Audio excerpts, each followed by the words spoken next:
I was still in my graduation robe when my sister stood up, smiling that benevolent smile, and announced to 23 guests that we were selling the lake house to pay off my student loans.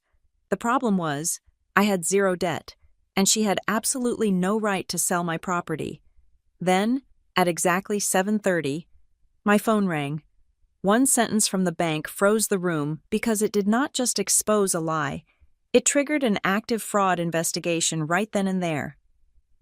My name is Millie Green, and if there is one thing I have learned about my family, it is that they do not know how to celebrate without an agenda.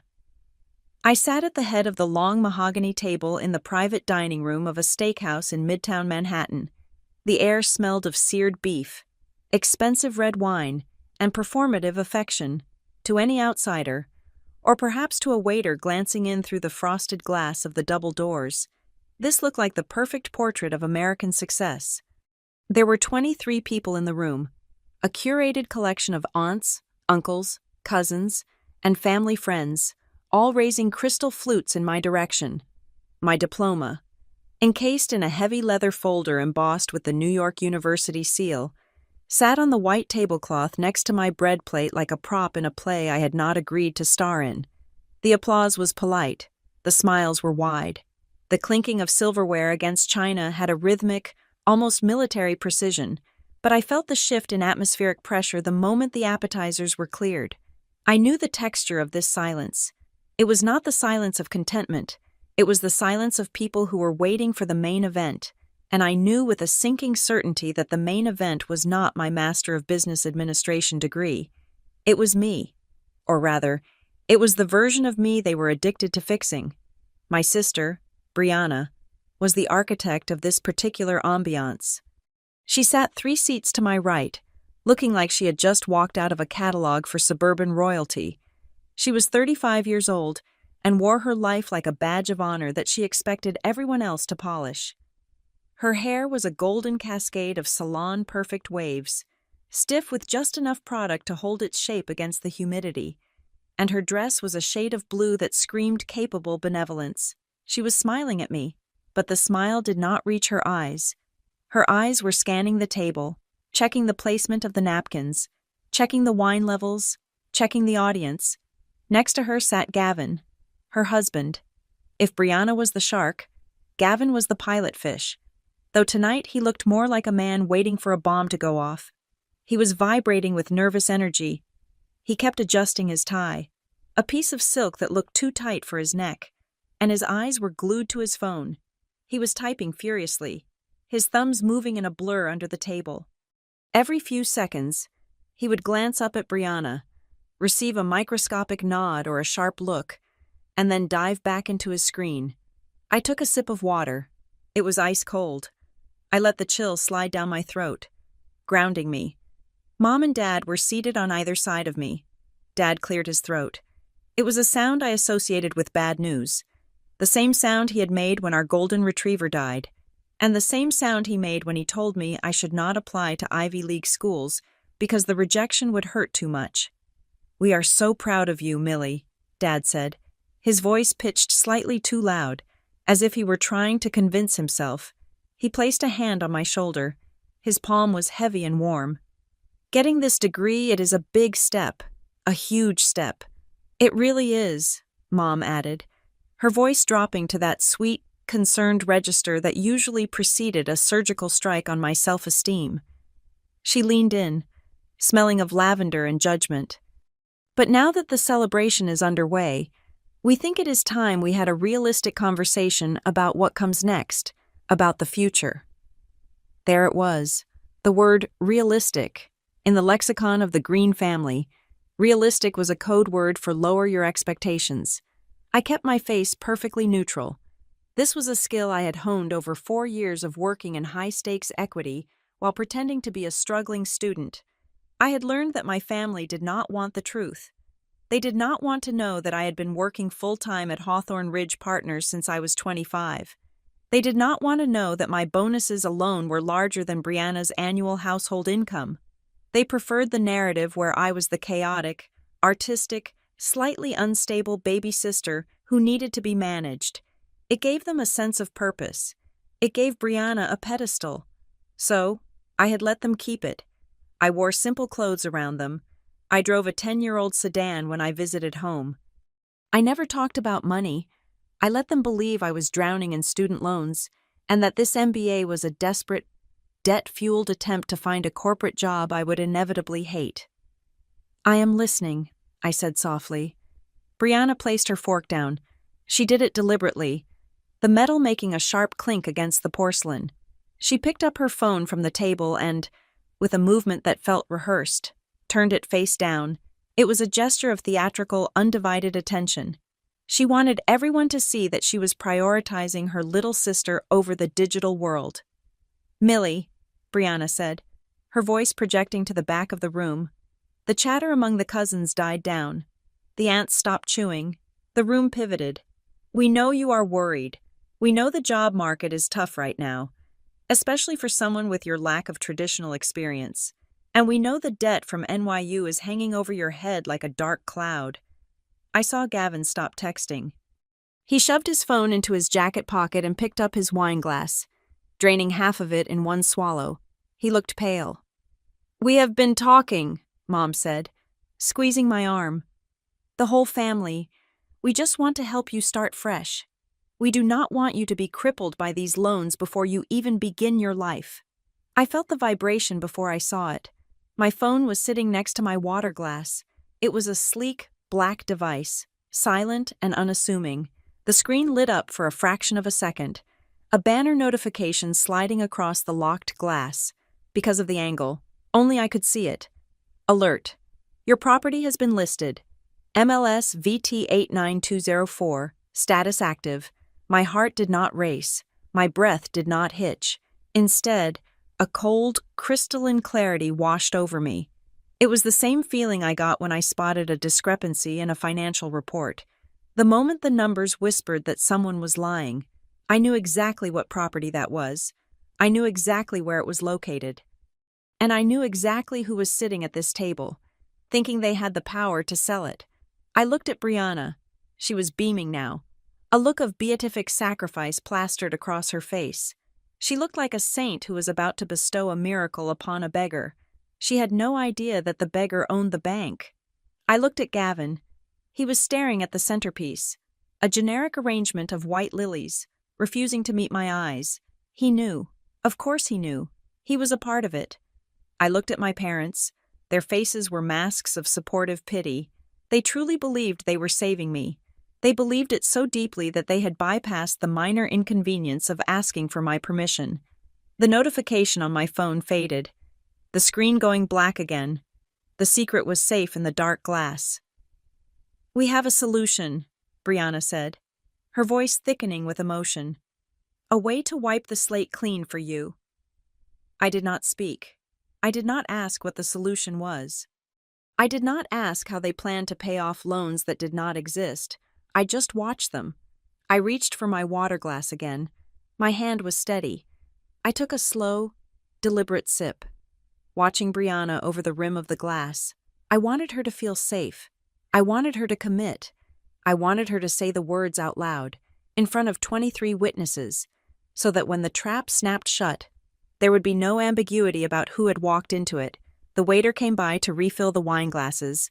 He moved like a ghost, sensing the tension, pouring the dark red liquid and retreating instantly.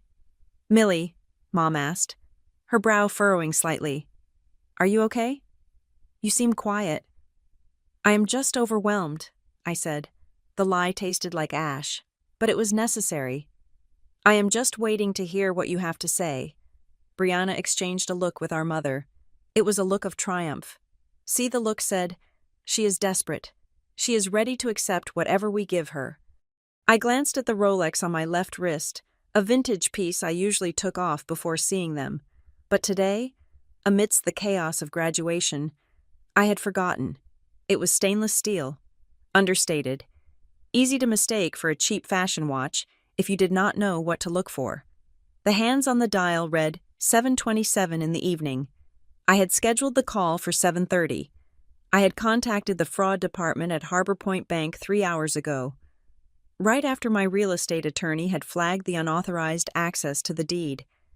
I had told them I would be at a dinner. I had told them to call me at exactly 7:30. I had told them that I would be surrounded by the people who were trying to defraud me, and that I needed them to be precise. 3 minutes. Briana cleared her throat again. Preparing for her big reveal, she placed her hands on the table, palms down. She looked like she was about to launch a presidential campaign.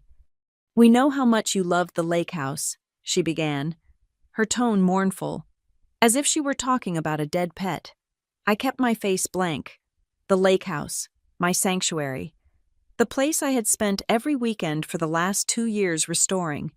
The place where I had put down new hardwood floors with my own hands. Where I had reinforced the boathouse. Where I had installed a security system that sent alerts directly to my private server. "But," she continued, "it is just sitting there. It is a drain on resources.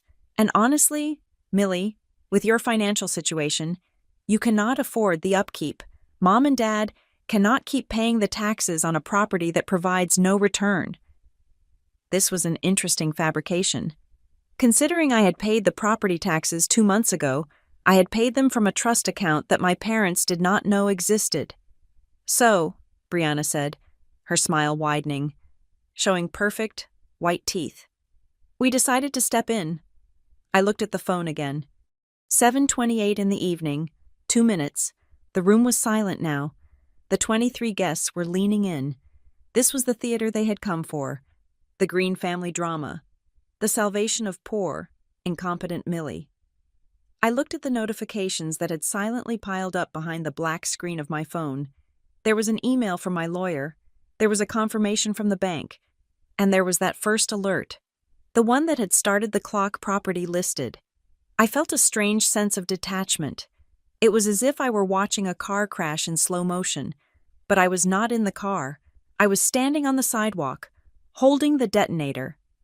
"You decided to step in," I repeated, my voice flat. "Yes," Briana said. She looked at Gavin. "Gavin and I, we handled the heavy lifting. We did not want to stress you out during finals week." "That was very considerate," I said. "We are family," Mom said, her eyes misting over. "That is what family does." I looked at the watch. 7:29 in the evening. The second hand swept around the dial. It moved with an agonizing, beautiful slowness. 40 seconds, 30 seconds, 20. Briana took a deep breath. She was ready to drop the number. She was ready to tell me that she had sold my soul for pennies, and she expected me to thank her for it. "We found a buyer. Millie," she said. 10 seconds. "And we got a great price," Gavin squeaked, speaking for the first time. 5 seconds. I set my water glass down. I folded my hands in my lap. I looked straight at Briana, locking eyes with her. "Is that so?" I asked. And then, exactly as the second hand hit the 12, my phone began to ring. It was a standard ringtone, nothing dramatic, but in the silence of the room, it sounded like a fire alarm. The screen lit up with a number that I knew by heart, but which showed up as unknown caller to everyone else. I did not reach for it immediately. I let it ring once, twice. "You should get that," Briana said, annoyed that her moment was being interrupted. "It is probably a recruiter or a bill collector," she laughed lightly. A few cousins chuckled politely.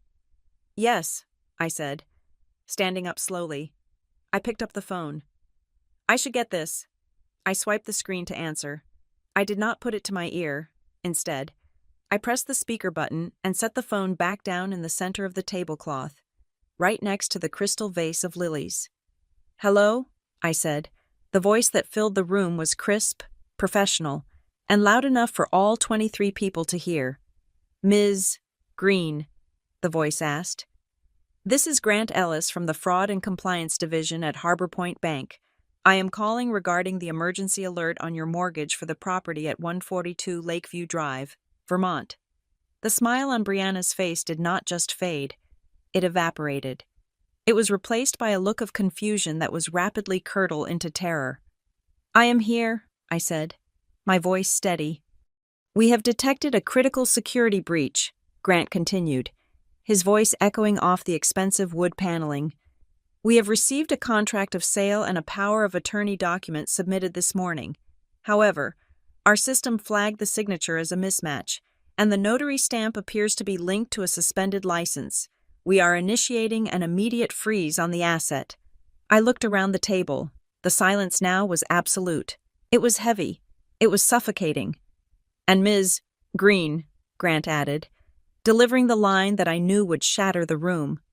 Because the transaction attempted to utilize federal banking channels with falsified credentials. We are legally required to open a fraud investigation. Is this a good time to verify your identity? I looked at Briana.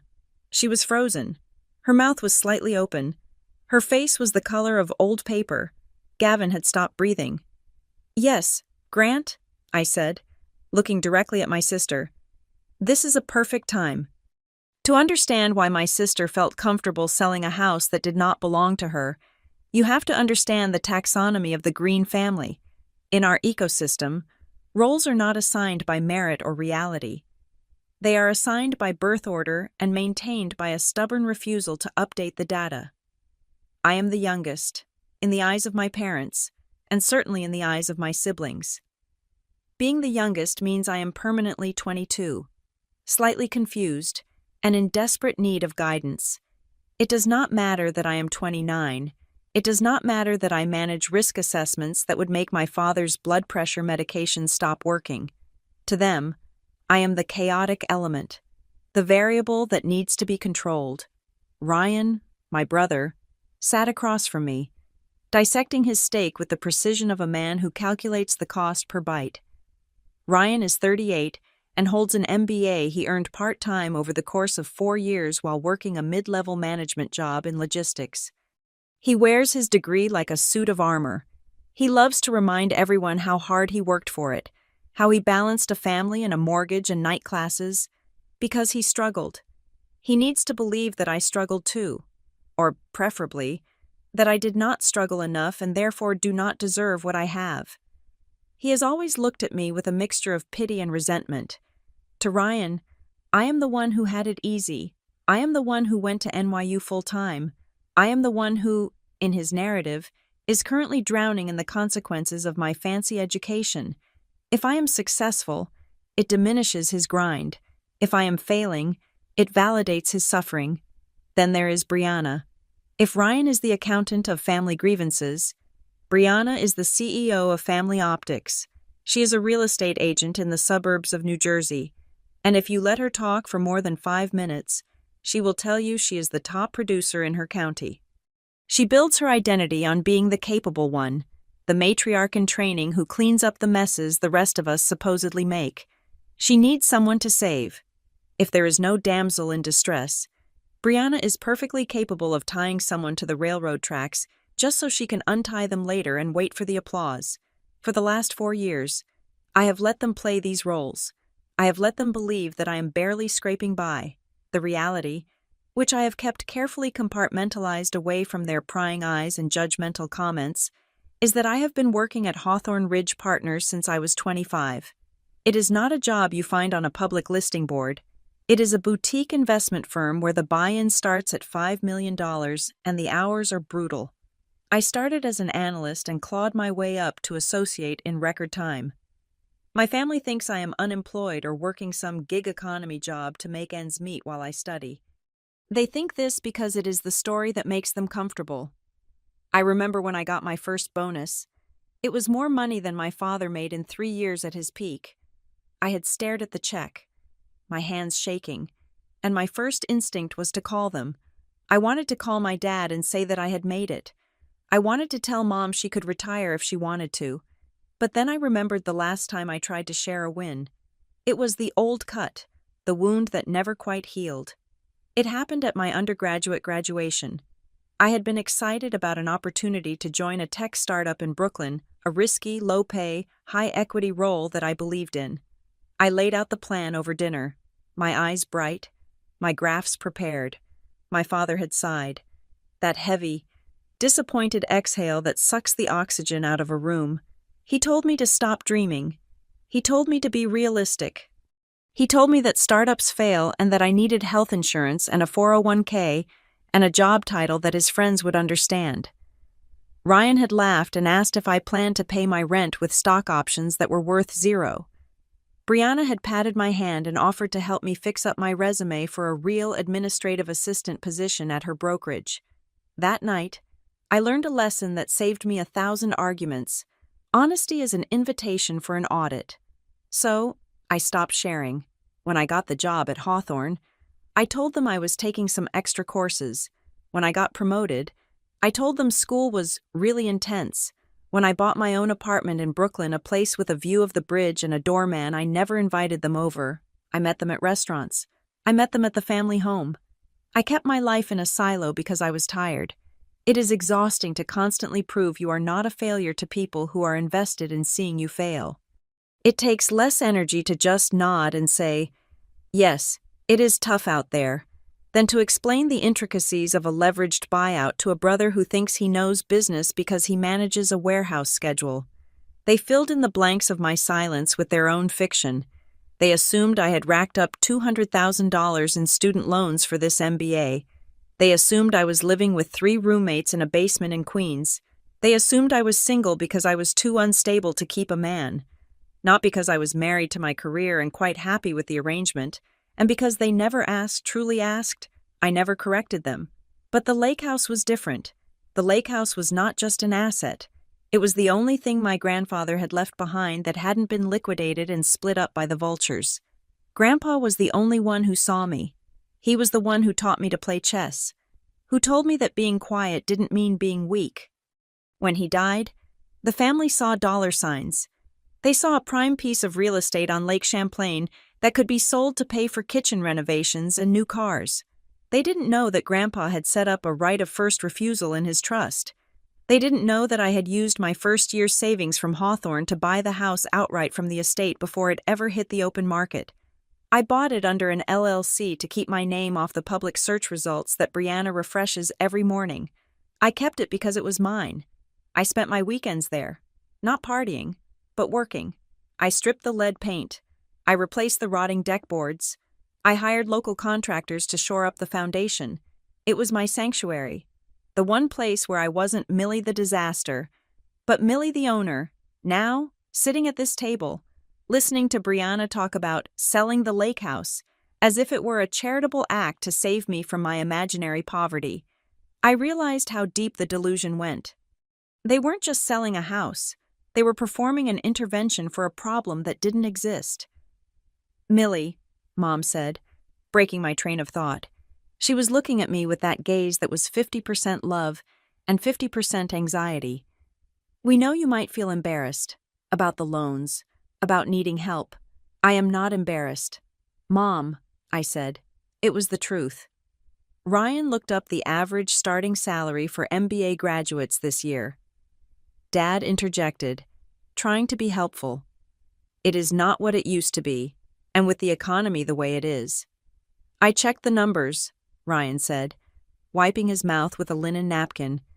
"Unless you are in the top 1% of your class going into a top-tier firm, you are looking at 5 years just to break even on the tuition. And let's be honest, Millie, you have been out of the workforce for 4 years.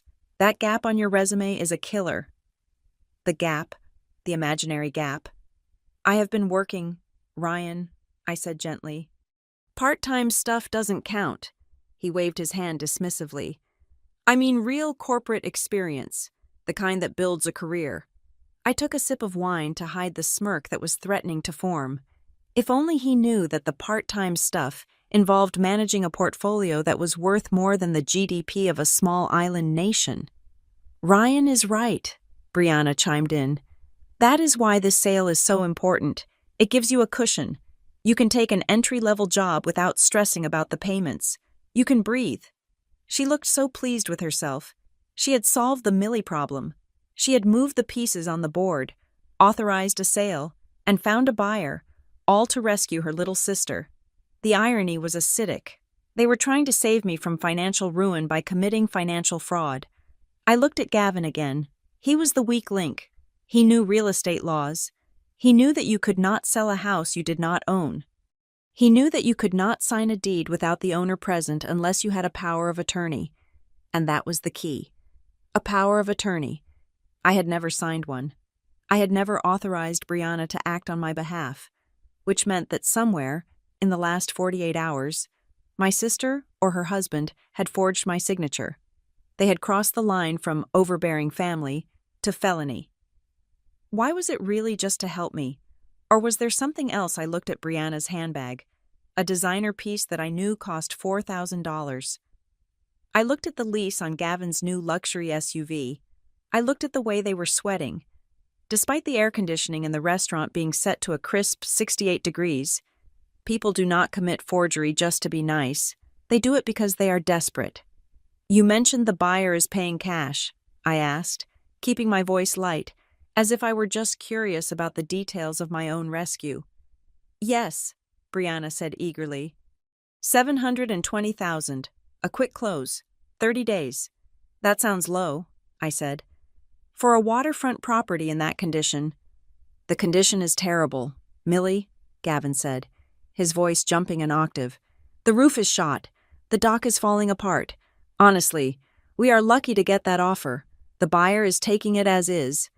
I stared at him. The roof had been replaced last October. The dock was brand new, built with pressure-treated cedar 3 months ago. They had not even been to the house, or if they had, they were lying to the rest of the family to justify the low price. 720, I repeated. It clears your debt, Mom said soothingly, and leaves you a little nest egg. They had done the math. They had decided how much my life was worth, subtracted the imaginary debt, and patted themselves on the back. I felt a cold anger settle in my chest. It wasn't the hot, reactive anger of a child. It was the cold, calculating anger of an investor who realizes their partner is embezzling funds. I realized then that I could stop this. I could slam my hand on the table, scream that I was rich, scream that the house was perfect, scream that they were criminals. I could pull up my bank account on my phone and show them a balance that would make Ryan faint. But that wouldn't teach them anything. That would just make me the villain again. If I yelled, I was the hysterical youngest child. If I bragged about my money, I was the arrogant, ungrateful daughter. No, I needed them to hear it from someone else. I needed them to hear it from an authority they couldn't dismiss, couldn't gaslight, and couldn't bully. I needed the bank. I looked at the clock on the wall. The second hand was ticking closer to the half-hour mark. You know, I said, leaning back in my chair, I really appreciate how much thought you have put into this. It must have taken a lot of coordination. We just want you to be secure, Dad said. Secure, I echoed. I thought about the security of the fraud investigation that was currently spinning up on a server in downtown Manhattan. I thought about the security of the recorded line that Grant Ellis was about to speak into. I have one question, I said, looking at Briana. How did you manage to list it so fast? I mean, don't you need signatures, paperwork? Briana hesitated for a fraction of a second. We have our ways. In this market, you have to move fast. Gavin pulled some strings. Strings, I said. Interesting. The waiter arrived with the main course, steaks sizzling on hot plates. The smell of rosemary and butter filled the room. It was a celebration dinner, after all. Let's eat, Dad said, raising his glass again. To Millie's fresh start. To the truth, I whispered, lifting my water glass. They all drank. They cut into their steaks. They chewed and swallowed, oblivious to the fact that the ground beneath their feet had already crumbled away. They were dining on the edge of a cliff, and I was the only one who could see the drop. I watched Briana check her phone again. She was probably expecting a text from the buyer, or maybe her broker, confirming that the deal was locked. She had no idea that the only confirmation coming her way was a subpoena. I felt a vibration in my pocket, not the phone on the table, my other phone, the work phone. It was a message from my assistant at Hawthorne, probably about the Asian markets opening. It was a reminder of the world I actually lived in, a world of consequences. My family lived in a world of intentions. They meant well, or so they told themselves. They loved me, or so they claimed, but their love was a cage. It was a love that required me to be small so they could feel big. It was a love that required me to be broken so they could feel whole. And today, for the first time in 29 years, I was going to break the cage. I sat there, surrounded by the people who shared my DNA, and I felt like a stranger, but a powerful stranger. I was not the little sister anymore. I was the witness for the prosecution. The stage was set, the players were in position, and as the minute hand clicked over, I knew that the Millie they thought they knew was about to die, and the woman I actually was would be the one left standing over the wreckage. The waiter had just cleared the main course, leaving behind a few stray crumbs and the heavy, lingering scent of roasted meat. When the atmosphere in the room shifted, it was a subtle change at first, like the drop in temperature before a summer storm, but I felt it in my bones. The casual chatter about sports scores and weather patterns died down, replaced by a synchronized hush that felt meticulously rehearsed. My mother was the one to cut the ribbon on the ambush. She placed her hand on mine again. Her palm was damp, and her grip was tight, bordering on painful. She looked at me with watery eyes, the kind of look a parent gives a child who has just scraped their knee, except I was 29 years old, and the wound she was tending to was entirely imaginary. "Millie," she began, her voice trembling with a performative fragility, "we have been holding our breath. Honey, we know you have been putting on a brave face today. We know you want us to think everything is fine." I did not move. I did not blink. I let her project her anxiety onto me like a film on a blank screen. "But we are your parents," she continued, looking around the table to gather support from the audience. "And we know the reality. We know about the crushing weight of the loans. We know that the job market is not what you hoped it would be. We lie awake at night. Millie, your father and I, we just lie there and worry about your future." The table was silent.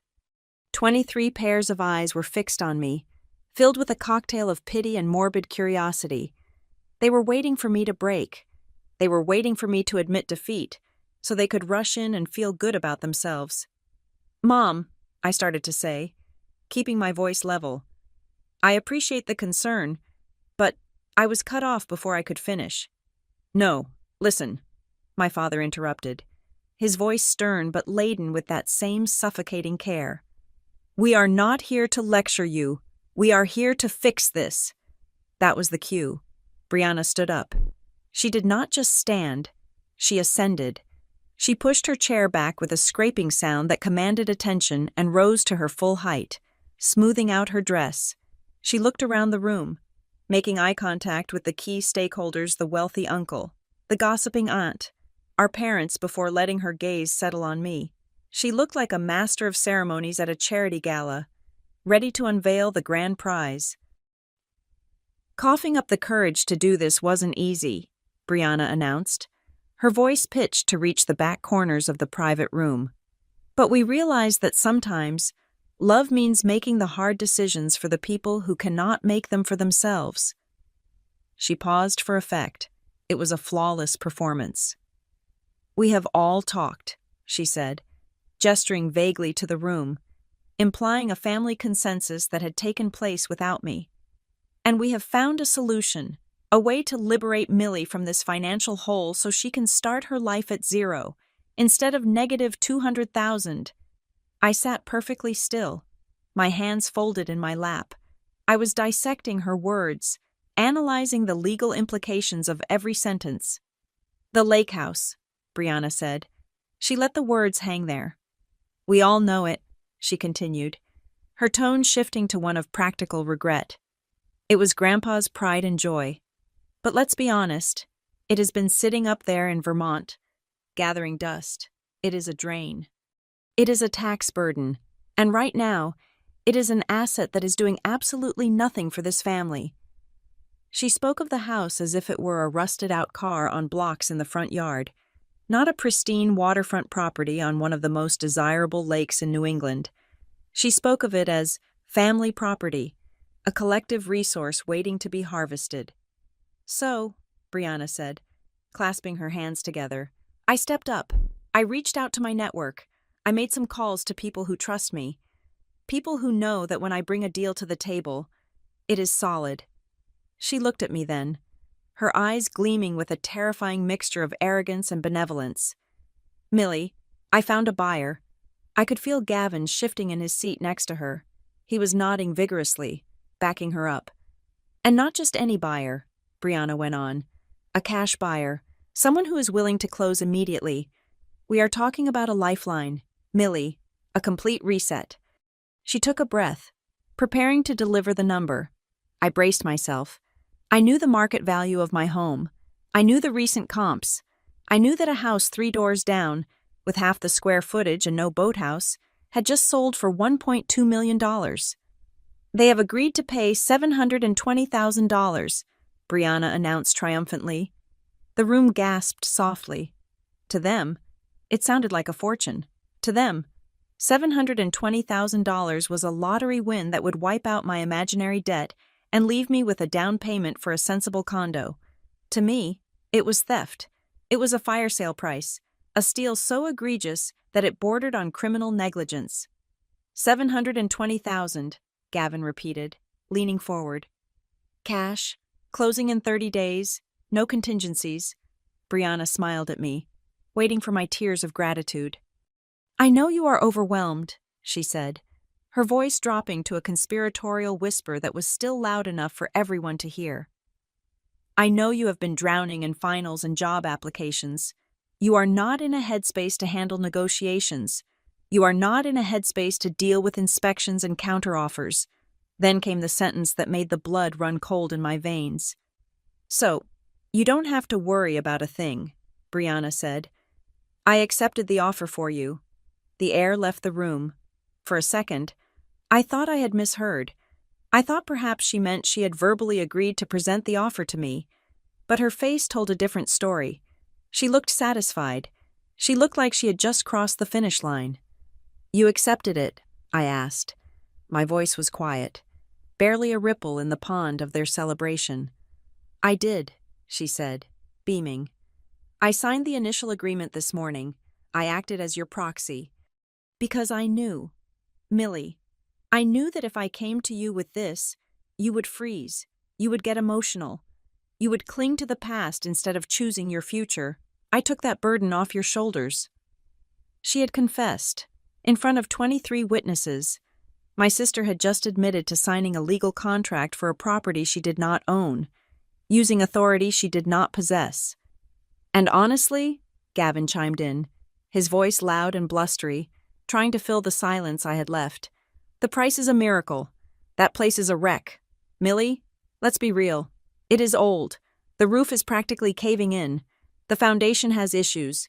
This buyer is doing us a favor by taking it off our hands before it becomes a liability. I looked at Gavin. He was lying through his teeth. Or perhaps he was just repeating the lie Briana had told him. The roof was slate, installed 6 months ago. The foundation had been reinforced with steel and concrete last summer. The house was in better condition than the one they lived in, but the family didn't know that. They nodded along, sipping their wine. Gavin is right, Aunt Linda said from across the table. Old houses are money pits. Better to sell now.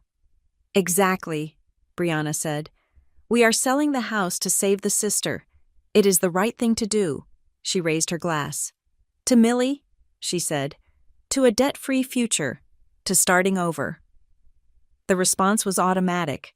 It was a wave of social pressure that crashed over the table. To Millie, to the future. Great job, Briana. Glasses clinked. People smiled at me. They were toasting to my incompetence. They were celebrating the fact that I was so incapable of managing my own life that my sister had to commit a felony to rescue me. They were rewriting my history in real time, casting me as the tragic figure and Briana as the hero. I picked up my glass. I had to. If I didn't, the narrative would break too soon. I needed to see how far this went.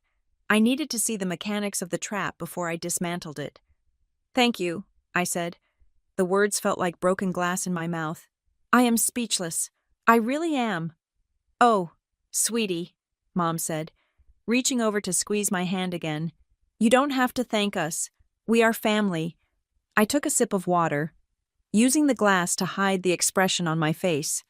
My mind was racing, connecting the dots. Grant Ellis, the fraud investigator, was on the line.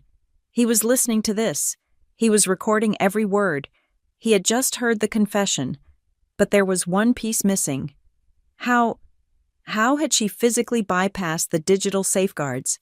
How had she convinced a listing agent to move forward without my direct verification? Briana sat back down, basking in the glow of the room's approval. She placed her phone on the table again. Face up this time. She was too confident now. She thought the danger had passed. She thought I was subdued. The screen lit up with a notification. It was close to my hand. I glanced at it, not moving my head, just shifting my eyes. It was an email notification. The preview showed a document signed alert from a DocuSign platform, but it was the email address at the top of the screen that made my heart stop and then restart with a cold, predatory rhythm. The account logged into the mail app on her phone wasn't Briana, Caldwell Mail, com. It was Millie, Green, Legal Mail, com. It was an address that looked official. It was an address that looked like it belonged to me. It was an address that differed from my actual personal email by only a single character, a subtle variation that would pass a cursory glance by a lazy real estate agent or a rushed title officer. She hadn't just forged a signature. She had created an entire digital persona. She had built a fake Millie Green. She was communicating with the world as me, approving documents as me, and undoubtedly intercepting the verification emails that were supposed to alert me to this exact situation. That was not a crime of passion. That was not a sister trying to help. That was identity theft. That was premeditated, calculated fraud. I looked up from the phone and met Briana's eyes. She was smiling at me, a look of pure, unadulterated satisfaction. "You will thank me later," she mouthed. I smiled back. It was a small, tight smile. "I am sure I will," I said. I picked up my knife and fork and cut a piece of the steak that had gone cold on my plate. I chewed slowly. So they actually did it. I thought, they actually walked into the bank vault, took a selfie, and posted it online. The timeline in my head shifted. I didn't just want to stop the sale anymore. I wanted to understand the depth of the rot. I wanted to know who else was involved. I wanted to know if Gavin was just a pawn or a co-conspirator. I looked at the clock. It was now 7:35. The phone I had placed on the table, the one connected to the bank, was still silent. The call active but muted on my end. Grant Ellis was waiting. I swallowed the food. "So," I said, keeping my voice conversational, almost light. "Who is the buyer? Anyone we know?" Briana laughed, a light tinkling sound. "Oh, no, just an investor. Someone Gavin knows from the club. Very private." "Private," I repeated. "That is good. Private is good." I looked at the fake email address on her screen one more time before the light faded to black. Millie, Green, Legal. The audacity was breathtaking. "Well," I said, reaching for my real phone, the one connected to the speaker. "I suppose we should celebrate properly." I unmuted the call. "Grant," I said, my voice cutting through the chatter of the room like a scalpel. "Did you catch that last part about the email address?" The room didn't react immediately. They didn't understand who I was talking to. They thought I was talking to a waiter, or perhaps making a strange joke, but Briana froze. Her hand, which had been reaching for her wine glass, stopped in midair. "I did. Ms. Green," Grant's voice boomed from the speakerphone, louder this time, startling Aunt Linda into dropping her fork. "We have noted the admission of proxy signature and the existence of a secondary email account. The investigation team is tracing the IP address creation logs now." The silence that followed was not the rehearsed silence of the family intervention. It was the terrified silence of people realizing there was a stranger in the room, and that stranger was holding a badge. To understand why I didn't flip the table the moment Briana announced the sale, you have to understand that the ambush didn't start at the restaurant. For me, the timeline of this disaster began exactly 5 hours earlier, in the back of a black town car moving through traffic on the FDR Drive. It was 2:15 in the afternoon. The city was sweating under a rare May heatwave. and I was checking my emails between a final portfolio review and the drive to the graduation ceremony. That was when the first notification from the title monitoring service pinged on my phone. Property alert 142, Lakeview Drive. Status change. Active listing. I stared at the screen. My first reaction wasn't anger. It was a professional confusion. I assumed it was a glitch in the county clerk's database. I refreshed the app. The listing was there, bold and bright, syndicated across 3 major real estate platforms. But it was the subheader that made the hair on my arms stand up. Listing agent Briana Caldwell. Seller representation estate of Millicent Green. Authorized representative. Estate. In the language of real estate law, you list a property as an estate sale when the owner is dead or mentally incapacitated. Briana hadn't just listed my house. She had legally declared me a non-entity. She had designated herself the authorized representative, a title that implies a power structure that simply did not exist. I didn't call her. I didn't text our parents. That is what the old Millie would have done, the Millie who sought validation. The Millie who would have begged for an explanation. The Millie who managed hundreds of millions in assets did something different. I called Marcus. Marcus is a real estate attorney who charges $900 an hour, and he is worth every penny. I have used him for 3 acquisitions, and he knows my portfolio better than my own mother knows my middle name. Marcus, I said when he picked up on the first ring, I need you to pull the county records for the Vermont property immediately. Someone listed it. I need to see the authorization document they uploaded to the multiple listing service. Give me 2 minutes, Marcus said. No small talk. I waited in the silence of the car, watching the East River blur by. I felt a cold, hard knot forming in my stomach. It wasn't the heat. It was the realization that my sister's savior complex had finally metastasized into something illegal. Got it, Marcus said, his voice coming through the car's speakers. It is a power of attorney, standard New York statutory short form, dated 3 days ago. I didn't sign a power of attorney. Marcus, I said. I know you didn't, he replied. Because the notary stamp on this belongs to a man named Gerald Fitzsimmons. And if I recall correctly, Gerald Fitzsimmons lost his notary commission last year for notarizing documents without the signatory present. Also, the signature looks traced. It is shaky. It looks like someone projected your signature from a digital image and tried to draw over it. Send it to me, I said. When the PDF landed in my inbox, I zoomed in.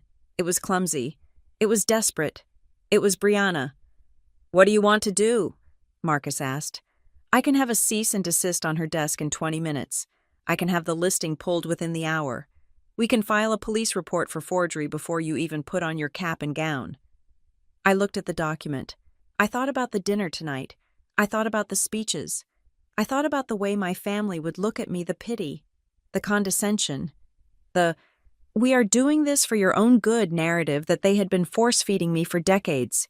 If I stopped this now, quietly, Briana would spin it. She would tell our parents that she tried to help, but I was ungrateful. She would say I was stubborn. She would paint herself as the martyr who was thwarted by her irrational little sister. The narrative would remain, Briana is the capable one. Millie is the mess. No, I said. Do not pull the listing. Millie, Marcus warned, this is dangerous. If they get an offer. They won't get an offer, I cut in. Who is the buyer's agent on the pending status? I see it just flipped to under contract while we were talking. Let me check, Marcus said. It is an agent named Sarah Jenkins, representing a buyer named Arthur Henderson. Contact Arthur Henderson's attorney, I commanded. Do not contact Briana. Contact the buyer directly. Send them the proof of my ownership. Send them a copy of the deed. Tell them that the seller listed on the contract does not have the authority to sell a bicycle, let alone a lakehouse. And tell them that if they proceed, they will be purchasing a lawsuit, not a vacation home. You want to kill the deal from the bottom up, Marcus realized. I want the buyer to run, I said. But I want Briana to think she still has a deal until she says it out loud in front of everyone. Consider it done, Marcus said. I will make the call now. That was step one. By 4 o'clock in the afternoon, while I was sitting through the commencement speeches, my phone buzzed with a confirmation from Marcus. Mr. Henderson has formally withdrawn his offer. He was displeased. His lawyer is threatening to report Briana to the ethics board. The deal is dead. She just doesn't know it yet. I smiled for the graduation photographer. The deal was dead. Briana was walking into the dinner believing she had a check for $720,000 in her pocket, when all she really had was a paper trail of fraud. But that wasn't enough. Losing the sale was a business failure. I needed a structural failure. I needed the institution she feared most to turn against her. I needed the bank. My mortgage on the lakehouse is held by Harbor Point Bank. It is a small, manageable mortgage I could have paid cash, but I kept the leverage for tax purposes. I called their compliance department at 4:30. Right as I was leaving the auditorium, I navigated the automated menu until I got a human. Then I asked for the fraud department. "This is Millicent Green," I told the agent. "I am the owner of the property at 142 Lakeview Drive. I have reason to believe that a fraudulent power of attorney has been used to attempt a transaction on this asset. I need to speak to a senior investigator." That was how I met Grant Ellis. Grant was sharp. He understood the situation in 10 seconds. When I explained that a family member had forged my credentials, he didn't offer sympathy, he offered protocol. "We have to lock down the account," Grant said. "If there is a forged power of attorney floating around, we are required by federal regulations to flag the file. We have to investigate whether there has been an attempt to access equity or modify the loan terms." "Grant," I said, pitching my voice low as I walked through the crowd of cheering families, "I am going to be at a dinner with the person who did this tonight. They are going to announce that they sold the house to pay off debts I do not have. I need you to call me. I can't just make personal calls, Ms. Green," Grant said. "It is not a personal call," I countered. "It is a verification of activity. You need to confirm if the power of attorney was used to request a payoff quote. Correct. You need to verify if my identity has been compromised. I am authorizing you to call me at 7:30 this evening to conduct that verification. I will be with the suspect. You will be on speaker." There was a long pause on the line. "If I call," Grant said slowly, "I am strictly following the script for a fraud alert. I will state the facts. I will ask for confirmation of the power of attorney. If the answers don't match our records, I will have to escalate it to an active investigation immediately." "That is exactly what I want," I said. 7:30? Grant agreed. So, when I sat down at that table in the steakhouse, I wasn't the victim, I was the director. I watched Briana arrange her napkin. I watched her check her phone, looking for updates from a buyer who had already fired his lawyer in a rage 2 hours ago. I watched Gavin puff out his chest, bragging about a price that was insulting. It was a fascinating study in hubris. When Briana stood up to give her speech, I felt a strange sense of detachment. She was talking about saving me. She was talking about my instability. Every word she said was being deposited into a mental account that I was about to liquidate. She really believes it. I thought as I cut my steak, she believes that because she is the older sister, reality bends to her will. She thinks she can sell a house she doesn't own, and that I will just say thank you because I am too weak to fight back. She didn't know that I had already fought back. She didn't know that the ground she was standing on had been hollowed out while she was getting her hair done. "We have a solution," she had said. "I accepted the offer for you," she had claimed. Every sentence was a confession. If I had interrupted her earlier, if I had screamed when the notification first popped up, she would have backpedaled. She would have said it was just an idea. She would have said she was just testing the market, but by letting her finish, by letting her announce the price, the closing date, and the fact that she had signed my name, I had locked her in. She couldn't say it was a misunderstanding now. She had taken credit for the crime. I took a sip of water. My pulse was steady. I looked at my parents, who were nodding along, completely taken in by the performance. They were victims of this narrative too. In a way, they had been trained to see Briana as the executive and me as the intern. Tonight, the organizational chart was going to be restructured. I checked the time on my watch. 7:27 in the evening, Grant Ellis was sitting at a desk in a glass building somewhere, probably with a headset on, watching the digital clock on his monitor. He was a professional. He wouldn't be late. I looked at Briana. She was glowing. She looked at me with that benevolent dictator smile, waiting for me to break down in gratitude. She expected tears. She expected relief. I accepted the offer, she said again, savoring the taste of control. You did, I said softly. I wasn't agreeing with her. I was confirming the evidence. The waiter poured more wine. The room felt small, tight, pressurized. I looked at the phone sitting innocently next to the vase of lilies. It was the detonator. All it needed was the signal. 7:28. We are doing this because we love you, Mom said. I know, I replied, and I did know. They loved the version of me that needed them. They loved the version of me that was broken. They had no idea how to love the woman who had just killed a $700,000 real estate deal between the salad and the entree. 7:29. Briana picked up her glass. To family. I didn't pick up mine. I just watched the second hand on my watch sweep past the 6, past the 9. 3, 2, 1, 7:30. The phone buzzed against the white tablecloth. It was a harsh, mechanical sound. The screen lit up. Incoming call, Harbor Point Bank, Fraud Division. I saw Briana's eyes flick to the screen. She didn't recognize the number, but she frowned. An interruption. A glitch in her perfect evening. You should get that, she had said. Dismissive, arrogant. She had no idea that she had just invited the executioner to the table. I reached out, my hands steady, my nails perfectly manicured. I slid my finger across the glass. I didn't lift the phone. I pressed the speaker button. The trap I had set 5 hours ago, while sitting in traffic on the FDR Drive, finally snapped shut. Hello, I said, and as Grant's voice filled the room, confirming the fraud, I didn't look at the bank officer's name on the screen. I looked at my sister. I wanted to remember the exact moment she realized that the little sister she wanted to save was actually the one she needed to be saved from.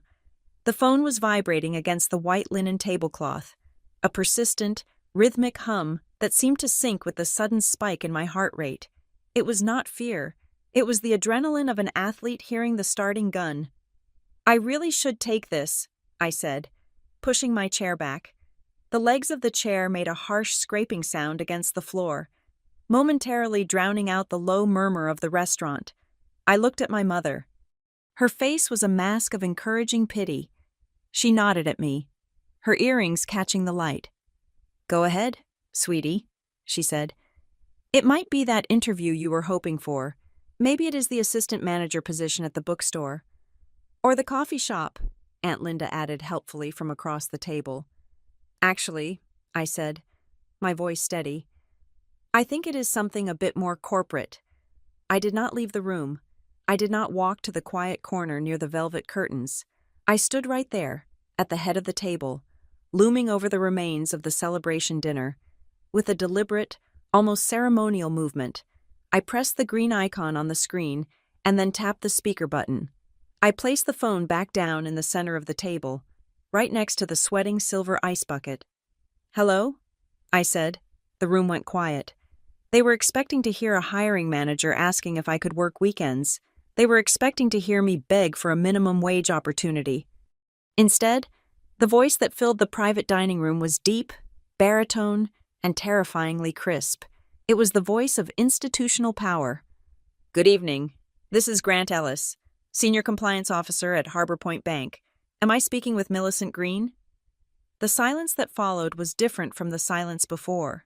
It was brittle. I saw Briana's eyes dart to the phone. A tiny frown creased her forehead. She recognized the name of the bank. It was a major lender, but the title Senior Compliance Officer clearly did not fit her narrative of my life. Yes, Grant, I said, looking directly at my sister. This is Millie. You are on speaker. I am at a family dinner, so everyone is here. I understand, Grant said. His voice did not waver. He was a professional. He knew exactly what role he was playing in this theater. I am calling regarding the urgent security flag on your mortgage account ending in 4492. secured by the property at 142 Lakeview Drive, Vermont. The address hung in the air like smoke. My father blinked. Mortgage, he whispered to my mother. I thought Grandpa paid that house off in '98. Grant did not hear him, or if he did, he ignored him. He continued with the relentless momentum of a freight train. Ms. Green, per your request for a portfolio review, we have completed the updated appraisal of the asset. I want to confirm the current valuation before we address the security breach. Go ahead. Grant, I said. Briana was staring at the phone now. Her fork was suspended halfway to her mouth. Based on the renovations completed in the last 18 months specifically, the structural reinforcement of the boathouse, the new slate roof, and the interior modernization, our underwriters have adjusted the appraisal value of the property. Grant paused for a microsecond. The current market value is locked at $1,350,000. The sound of Gavin choking on his wine was the only thing that broke the stillness. $1,350,000. It was nearly double the number Briana had just proudly announced to the room. It was double the lifeline she claimed to have secured for me. I watched the math hit them. I saw it in Ryan's eyes first. He was the numbers guy, the one who loved to count other people's money. He looked from the phone to me, and then to Briana. His jaw actually went slack. He realized in a heartbeat that the old rotting shack narrative was a lie. You do not get a $1.3 million valuation on a teardown in rural Vermont. Wait, Briana stammered. Her voice was thin, reedy. That is not right. That is a mistake. Furthermore, Grant continued, steamrolling over her objection, your outstanding mortgage balance is currently sitting at $42,000. Thanks to the accelerated payment schedule you have maintained over the last 3 years, you have over $1.3 million in clear equity in this property. Ms. Green, my mother's hand, which had been holding her water goblet, went limp. The heavy crystal glass slipped from her fingers. It hit the edge of her bread plate, tipped over, and shattered against the table edge. Water and shards of glass cascaded onto her lap. But she did not move. She did not jump. She just stared at me, her mouth slightly open, as if she were seeing a stranger wearing her daughter's face. $1 million, she whispered. I did not look at her. I kept my eyes on Briana. My sister's face had drained of all color. The blush on her cheeks now looked like clown paint against the pale, waxen skin beneath. She looked at Gavin, but Gavin was studying the tablecloth pattern with the intensity of a man facing a firing squad. Grant, I said, my voice cutting through the sound of dripping water.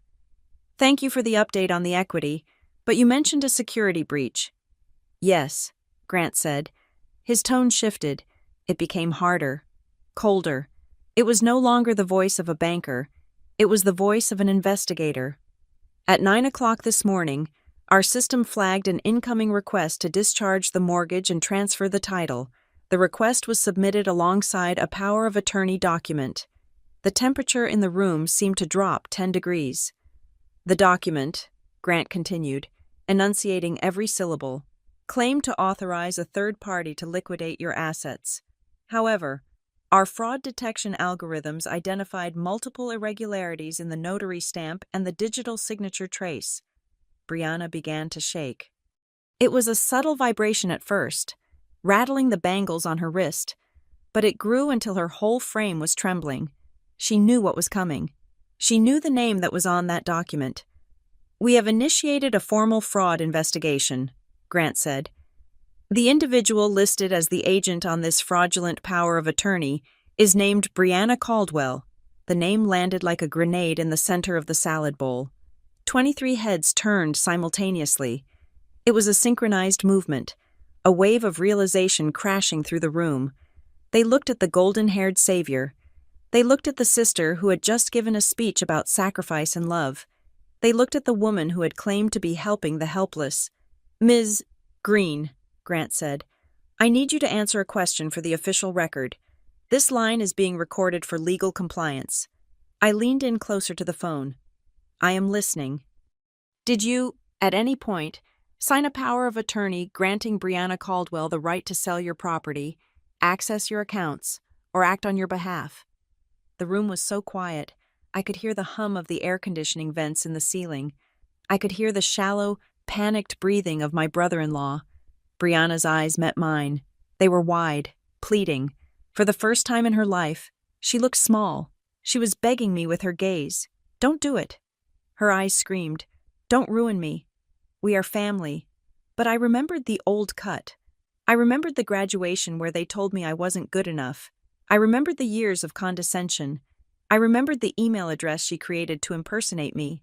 I remembered the fact that she was willing to steal $600,000 of my equity to fund her lifestyle and call it charity. I looked at her, and I felt absolutely nothing but a cold, crystalline clarity. No, I said firmly. I let the word hang there for a second. I did not authorize her. I have never authorized her. And I was unaware she was attempting to sell my home until she announced it at this dinner table 10 minutes ago. Gavin made a sound like a wounded animal. He buried his face in his hands. Thank you, Ms. Green, Grant said. That is all we needed to confirm. We are locking the file. The investigation is now active. I advise you not to discuss the details further until you have spoken with your legal counsel. Understood, I said. Thank you. Grant, you called at exactly the right time. I reached out and tapped the red button. The call ended. The silence that followed was heavy, suffocating, and absolute. It was the silence of a world that had just been turned upside down. The Millie is a failure narrative was dead. The Briana is a saint narrative was dead. I looked around the table. My aunt was gaping. My brother was pale. My father looked like he had been struck by lightning. And Briana. Briana looked like she was trying to figure out how to stop breathing. I picked up my wine glass, the expensive Cabernet that Gavin had ordered to celebrate his wife's brilliance, and took a slow, deliberate sip. It tasted like iron and victory. So, I said, setting the glass down gently, 1.35 million. That is a bit more than 720,000, isn't it? I turned to Gavin. You said the house was a wreck. Gavin, you said the roof was caving in. Did you lie to the family, or did you just not bother to check before you tried to steal it? Gavin didn't answer. He couldn't. And Briana, I said, turning to my sister. She flinched as if I had raised a hand to strike her. The bank used the word fraud. They used the word investigation. Do you want to tell Mom and Dad what that means for your real estate license? Or should I? My mother finally found her voice. It was a broken, jagged thing. Millie, she rasped, wiping water from her dress with a trembling hand. What is happening? You own the house. You have money. I have always had money. Mom, I said. I have worked at an investment firm for 4 years. I bought the lakehouse with my own bonus checks. I paid for my own MBA. I don't have loans. I don't have debt. And I certainly don't need my sister to sell my assets for half their value to pay bills that don't exist. The truth was out. It was naked and ugly and undeniable. But why didn't you tell us? Dad asked, his voice thick with confusion. Because, I said, pointing a finger at Briana, who was now weeping silently, tears tracking through her perfect foundation. Because I knew that if you knew I had anything of value, you would try to control it. You would try to take credit for it. Or, in Briana's case, you would try to sell it. I stood up. The chair scraped again. A punctuation mark on the scene. I am going to the ladies' room, I said calmly. I suggest that by the time I come back, Briana starts explaining why she has a fake email address with my name on it in her phone, because if Grant Ellis calls the police and he was she, is going to need a better story than I was just trying to help. I walked away from the table. I didn't look back, but I could feel their eyes on my back, burning. The air in the room had shifted permanently. The hierarchy was gone. The script was burned. And as I pushed open the door to the restroom, I caught a glimpse of myself in the mirror. I didn't look like the little sister anymore. I looked like the person who owned the bank. I walked back into the private dining room. and the atmosphere had shifted from shocked silence to a chaotic, low-frequency hum of panic. The air, previously smelling of expensive steak and red wine, now smelled distinctively of fear. As I closed the door behind me, the sound of the latch clicking into place acted like a starter pistol. The questions did not come one by one. They were fired in a volley, a wall of noise that hit me the moment I took my seat. "Since when?" my aunt demanded, her voice shrill. "Since when do you own a house in Vermont?" "How is that even possible?" my cousin muttered, looking at me with a mix of suspicion and awe. "You hid this?" my mother asked, her voice trembling, looking at me as if I had just confessed to a double life as a spy. "You kept an entire house secret from your own family, from your parents." I sat down. I smoothed the napkin on my lap. I took a moment to look at Briana. She was huddled in her chair, dabbing at her eyes with a tissue, looking small and defeated, but I knew her well enough to know she was already calculating her next move. She was trying to figure out how to play the victim card in a game where she had just been caught holding a smoking gun. "I did not hide it," I said, keeping my voice calm, projecting the same authority I used in boardrooms when explaining a complex merger. "I simply did not broadcast it. There is a difference." "But Grandpa's house," Dad stammered. "We thought the estate the lawyers said it was settled." "It was settled," I corrected him. "It was settled 3 years ago. Grandpa left a right of first refusal clause in the trust. It is a standard legal mechanism. It meant that before the estate could liquidate the property to pay the inheritance taxes and split the remaining cash among the beneficiaries, I had the option to purchase the asset at the appraised value." I looked at Ryan. He was frowning, trying to follow the money.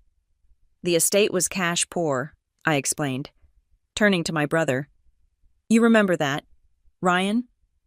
You complained about it for months. You were worried the taxes would eat into your share of the cash inheritance. So, I stepped in. I exercised my option. I paid the estate the full appraised value, which covered the taxes and provided the liquidity that you all received in your checks 3 years ago. I bought the house. The deed was transferred. It is all in the public record. Anyone with an internet connection and the ability to search the county clerk's database could have seen it." I let that sink in. "I didn't steal it," I added. "I saved it, and I paid you for it." "But why didn't you say anything?" Mom asked, hurt flashing in her eyes. "Why let us think you were struggling?" "I never said I was struggling. Mom," I said gently, "you said I was struggling. You and Dad and Briana decided that because I wasn't married and didn't drive a Mercedes, I must be poor. You decided that my silence was shame. I just let you be right because it was easier than arguing with you." I turned my gaze back to Gavin. He was still staring at the tablecloth, refusing to meet my eyes. "And regarding the condition of the house," I said, my voice hardening, "Gavin told you all it was a wreck. He told you the roof was caving in." I pulled my phone out, my personal phone, not the one that had delivered the death blow from the bank, and scrolled to a photo I had taken 2 weeks ago. I held it up for the table to see. "This is the wreck," I said. The screen showed the house in the golden hour of a Vermont sunset. The new slate roof gleamed in the light. The cedar siding had been freshly stained a deep, rich, warm brown. The new dock extended into the water, pristine and solid, with a 19-foot Chris-Craft boat tied to the cleats. The boathouse, which Gavin had claimed was collapsing, stood straight and true, reinforced with steel beams and fresh timber. "I spent $150,000 on renovations last year," I said, describing the details like I was listing assets in a prospectus. "I replaced the HVAC system. I installed a commercial-grade kitchen. I shored up the foundation with helical piers. That house is not a teardown. It is the most valuable property on the bay." The image on the screen was undeniable. It was a picture of success. It was a picture of wealth. And it stood in stark contrast to the lie Gavin and Briana had fed the family. "I didn't know," Gavin whispered. "Briana told me." "Don't put this on me," Briana snapped, her voice cracking. She looked up, her face blotchy. "I honestly thought it was still family property. Millie, I thought you were just squatting there or something. I thought we still had a right to it." "That is a lie," I said. "It is not," she cried. "I was trying to help. I thought if we sold it, we could finally get you out of debt. I was trying to be a good sister." "If you thought it was family property," I said, cutting through her hysteria with surgical precision, "then why did you need to sign my name?" The room went silent again. This was the pivot point. This was where the logic of her defense crumbled. "If you truly believed the house belonged to the estate, or to Mom and Dad, or to the family in some abstract way," I continued, "you would have had the executor of the estate sign the listing agreement, or you would have had Mom and Dad sign it, but you didn't do that." I leaned forward. "You created an email address that looked like mine. You forged a power of attorney that claimed to be from me. You signed the listing agreement as Millicent Green. You accepted the offer as Millicent Green." I looked at my parents. "You don't impersonate someone if you think you have the legal right to act. You impersonate them because you know you don't." Dad looked at Briana. He looked at the daughter he had always championed, the one he held up as the model of responsibility. "Briana," he asked. His voice was barely a whisper. "Is that true? Did you sign her name?" Briana opened her mouth, then closed it. She looked at Gavin, but he had abandoned her. He was terrified of the word fraud that the banker had used.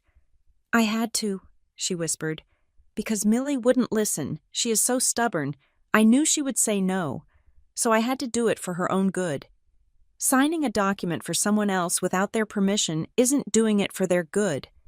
I said, "It is forgery, and submitting that forged document to a bank to facilitate a transaction of over $700,000, that is wire fraud, that is bank fraud, that is a federal crime. Briana, we are not talking about a slap on the wrist. We are talking about mandatory minimum sentencing." My brother, Ryan, slammed his hand on the table. The silverware jumped. "Enough!" he shouted. His face was red. He was angry, but not at Briana. He was angry at the situation, and true to form, he turned that anger toward the person who had disrupted the status quo, me. "Okay, so Briana messed up," Ryan spat. "She tried to cut a corner. She was trying to help you pay off your loans. You are sitting here acting like a prosecutor, but let's talk about the real issue. You are the one who has been crying poverty for 4 years. "I never cried poverty, Ryan," I said calmly. "I just didn't brag about my bonus." "Bonus," Ryan laughed, a harsh barking sound. "What bonus? You are a student. You have been racking up debt at NYU. Don't sit there and act like you are flush with cash. If you bought that house, you probably used every dime of inheritance you had and leveraged yourself to the hilt. That is why Briana was worried. That is why we are all worried. The student loans are real." "Millie, the student loans are a fiction," I said. "They are a story you tell yourselves to feel better about why I am the youngest." "Bullshit," Ryan said. "MBA programs cost $200,000. I know. I looked it up. And I paid it," I said. "With what?" he sneered. "Waiting tables?" "No," I said. "With my salary." I looked around the table. It was time to drop the second bomb. The house was the physical asset. Now I needed to reveal the liquidity. "I have been working full-time for the last 4 years," I said. "I am a senior associate at Hawthorne Ridge Partners." Ryan froze. He knew the name. Anyone who read the financial news knew the name. Hawthorne Ridge was a quantitative hedge fund that was notoriously exclusive and aggressively profitable. "Hawthorne Ridge," Ryan repeated. "You? But you are in school." "Hawthorne has a tuition reimbursement program for high-performing associates," I said. "They paid for 60% of my degree. I paid the other 40% out of pocket, cash. I have 0 student debt. In fact, I have 0 debt of any kind. Aside from the small mortgage on the lakehouse which I keep for tax optimization." I saw Ryan doing the mental math. I saw the gears turning in his head. He knew what associates at Hawthorne made. He knew the base salary was comfortably in the 6 figures, and the bonuses could equal or exceed the base. "Do you work at Hawthorne?" he asked. his voice losing its aggressive edge. I run the emerging markets desk, I said. My total compensation last year was substantial, enough to buy the lakehouse twice over if I wanted to. The silence that descended on the room this time was different. It wasn't fear, it was embarrassment. Deep, profound embarrassment. My father looked down at his hands. He realized, in that moment, the absurdity of the evening. He realized that he had spent the last 2 hours and the last 4 years patronizing a woman who was likely the most financially successful person in the room. He realized that the intervention was a farce. They weren't saving me. They were trying to force a successful woman back into the box of a helpless child because it made them feel important. So, I said, looking at my mother, there are no loans. There is no financial crisis. The only crisis here is that my sister tried to sell my property out from under me because she assumed I was too broke to stop her. Mom looked at me, tears streaming down her face. But they weren't tears of sympathy anymore. They were tears of shame. We didn't know, she whispered. Millie, we didn't know. You didn't ask, I replied. I turned back to Briana. She was silent now. The reality of her situation was setting in. The bank investigation wasn't going away just because she was crying. The listing was fraud. The contract was void. Her career was hanging by a thread. But there was one loose end, one detail that still bothered me. I picked up my water glass and swirled the liquid, watching the light catch the condensation. There is just one thing I'm still curious about, I said, my voice dropping to a conversational tone that was somehow more menacing than a shout. Briana looked up, her eyes red-rimmed and terrified. Grant Ellis said the power of attorney had a signature that looked traced, I said. He said it looked like it was projected from a digital source. I leaned forward, locking eyes with her. Now, I know I haven't signed anything for you in years. I haven't sent you a birthday card. Haven't signed a check you have seen. So, where did you get it? Briana swallowed hard. And don't lie to me, I warned. Because if the bank's forensic team finds out you accessed a secure document to get it, that adds another charge to the list. It was from the old papers, she whispered. What old papers? The financial aid documents, she stammered. From when you were in undergrad, Mom kept a file. I found a scan of your signature on an old promissory note in the cloud drive. I felt a chill go down my spine. You went through Mom's old files, I said slowly. You dug up a document from 10 years ago, scanned my signature, and used Photoshop to place it on a power of attorney. I just needed it to look official, she cried. Gavin said we needed a clean signature. Gavin said, I turned to my brother-in-law. Gavin turned pale green. So it wasn't just you, I said to Briana. It was a conspiracy. You dug up the signature. Gavin handled the paperwork. You both planned this.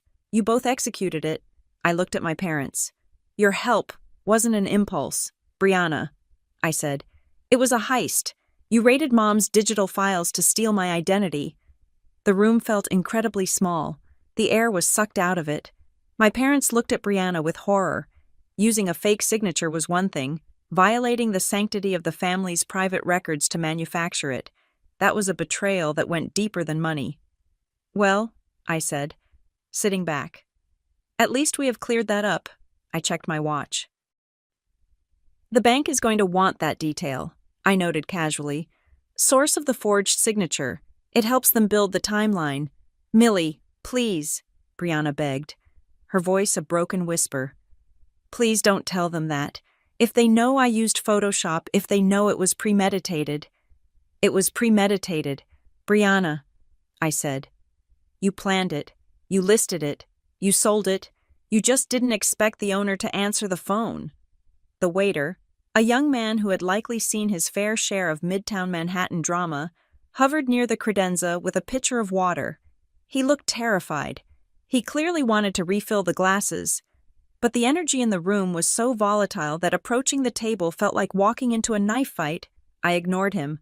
My focus was entirely on the screen of my sister's phone, which was still sitting face up on the tablecloth, a digital smoking gun that she was too paralyzed to retrieve. Let's talk about the email, I said, my voice low and even. Briana flinched. She looked at the phone as if it were radioactive. I mentioned it to Grant on the call, I continued, leaning forward slightly. But I do not think everyone here appreciates the level of craftsmanship that went into this. You see, when I was at NYU, I used a specific email handle for my student activities. It was Millie, Green, Stern. It was memorable. Everyone in the family knew it. I pointed a manicured finger at her device. The email address logged into your mail app right now is Millie, Green, Stern, Docs. It is almost identical. If you glance at it quickly, especially on a mobile screen or a contract header, your brain fills in the rest. You see what you expect to see. I looked at my brother. Ryan. He was staring at Briana with a look of dawning horror. He knew how technology worked. He knew that you do not accidentally create an email address that mimics someone else's history. That is phishing, Briana, I said. That is not helping. That is the same tactic scammers use to steal credit card numbers from pensioners. I created it for you, Briana burst out, her voice shrill and desperate. I knew you were busy with finals. I knew you wouldn't have time to manage the correspondence with the real estate agents. I just wanted to keep everything organized in one place so I could hand it over to you when the deal was done. You wanted to hand it over to me, I asked, raising an eyebrow. Or did you want to control the flow of information so I would never see the alerts?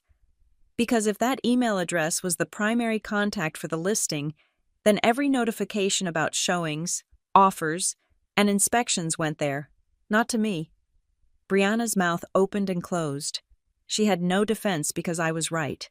She had built a silo to keep me in the dark about the sale of my own home. I was going to forward everything, she whispered, her defense crumbling into absurdity. After the closing, I was going to give you the password. After the closing, I repeated, after you had sold my house and cashed the check. That is convenient. Gavin cleared his throat. It was a wet, nervous sound. He was tugging at his collar, his face glistening with a sheen of cold sweat. Look, Millie, Gavin said, trying to summon some of his usual bluster but failing miserably. We are getting hung up on technicalities here. The point is, we were trying to expedite things. The market is hot right now. If we waited for you to get your act together, we would have missed the window. Expedite things, I said, tasting the phrase. Is that what you call it? I turned my gaze to Gavin. He was the weak link. Briana was a narcissist who believed her own lies. But Gavin was a coward who just wanted the money. Grant Ellis mentioned something else on the call, I said, watching Gavin's eyes. Something that I saved for this moment because I wanted to see your face when I said it. Gavin froze. The bank flagged the power of attorney not just because of the signature, I said. They flagged it because it was used to submit a request this morning, a request for a bridge loan. The silence that followed was absolute. A bridge loan? My father asked, his voice confused. Why would you need a bridge loan if you are selling the house? Exactly so, I said, keeping my eyes locked on Gavin. Usually, a seller doesn't need a bridge loan, but sometimes, if the seller is desperate for cash before the 30-day closing period, they will ask the bank to advance them a portion of the equity against the pending contract. I saw Gavin's Adam's apple bob as he swallowed. The request was for $50,000, I said. Immediate wire transfer to a joint account held by Briana and Gavin Caldwell. My mother gasped. It was a sharp intake of breath that sounded like she had been punched in the gut. $50,000? Mom asked, turning to Briana. Why did you need $50,000 today? You said the buyer was paying in 30 days. Briana looked at Gavin. The panic in her eyes was real now. This wasn't about saving Millie anymore. This was about a secret they had kept from everyone, including our parents. We had some expenses, Gavin stammered. Closing costs, staging fees, to get the house ready. Staging fees, I asked. For a house you said was a teardown. For a house the buyer was taking as is. You don't stage a teardown, Gavin, and you certainly don't need $50,000 to do it. It was a deposit, Briana interjected, trying to pivot. We needed to put a deposit down on a condo for you, a surprise. We found a place near the city, and we didn't want to lose it. Stop it, I said. My voice wasn't loud, but it silenced her instantly. Just stop lying. The bridge loan application didn't mention a condo. It was marked for personal liquidity. That is bank speak for cash in pocket. I leaned back in my chair. If the bank decides that you attempted to extract cash from my equity using a forged instrument, that moves this from attempted fraud to active grand larceny. We are not talking about a mistake. Gavin, we are talking about prison time. Gavin looked like he was going to be sick. He pushed his plate away. I didn't sign the request, he whispered. That was Briana. Gavin, Briana shrieked, turning on him. You told me to do it. You said we needed the cash flow for the... She stopped herself. She realized she was about to say something she couldn't take back. For the what? I asked. She didn't answer. She just glared at her husband, hatred radiating off her in waves. It doesn't matter, I said, because the request was denied. Grant locked the account the moment the signature didn't match. You didn't get the money. All you got was a flag on your credit report and a federal investigation. I picked up my phone and opened my email. But here's the part that is really going to hurt, I said. You went through all this trouble, the fake email, the forged signature, the bridge loan application. You did all of this because you thought you had a buyer on the hook. You thought you had a deal. I tapped the screen and turned it around so they could see the email from Marcus, my attorney. I killed the deal at 3 o'clock this afternoon, I said. Briana blinked. What? I saw the listing the moment it went live, I explained. I have a monitoring service on all my properties. I didn't call you because I wanted to see how far you would go. Instead, I had my lawyer contact Mr. Henderson's legal team. Mr. Henderson? Gavin asked. The buyer. Yes, I said. My lawyer sent them a copy of the deed and a sworn affidavit that the seller you had no authority to negotiate. Mr. Henderson was not happy. He withdrew his offer immediately. In fact, he is considering filing a complaint against your brokerage for misrepresentation. Briana looked as if she had been slapped. You knew, she whispered. You knew the whole time we were sitting here. When I was making the toast, when I was talking about the price, every second of it, I said, that is cruel, she hissed. You let me humiliate myself. You humiliated yourself, Briana, I replied. I just turned on the lights. She slumped back in her chair. The fight went out of her. She wasn't the powerful big sister anymore. She wasn't the real estate mogul. She was just a woman who had been caught trying to rob her own sister and had failed spectacularly. My mother, who had been sitting in stunned silence for the last 10 minutes, finally moved. She turned her entire body toward Briana. Her face was pale, but her eyes were clear. Briana, Mom said. Her voice was steady, stripped of the usual coddling tone she used with all of us. I want to know one thing. Briana didn't look up. She was staring at her hands. Why didn't you ask her? Mom asked. It was such a simple question. It was the question that stripped away all the complex excuses and justifications. What? Briana whispered. If you were so worried about Millie. Mom said, if you truly thought she was drowning in debt, why didn't you just ask her? Why didn't you ask? Millie, do you need help selling the house? Why did you have to steal it? Briana started to cry again, but these weren't the manipulative tears from before. These were the ugly, heaving sobs of someone whose entire identity had just collapsed.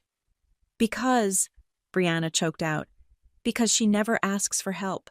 She never tells us anything. She just exists. She's always fine. And I wanted to be the one who fixed it. I wanted to be the one who mattered. There it was. The truth. It wasn't about money, at least not entirely. It was about relevance. Briana needed me to be a failure so she could be a success. My competence was a threat to her existence. You matter, Briana, Dad said softly, his voice full of pain. You are our daughter.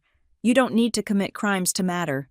But she is better than me, Briana wailed, gesturing wildly at me.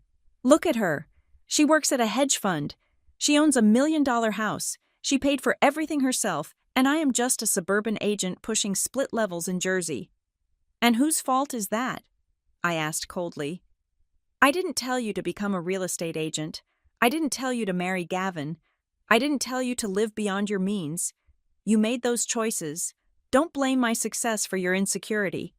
The brutality of the statement hung in the air.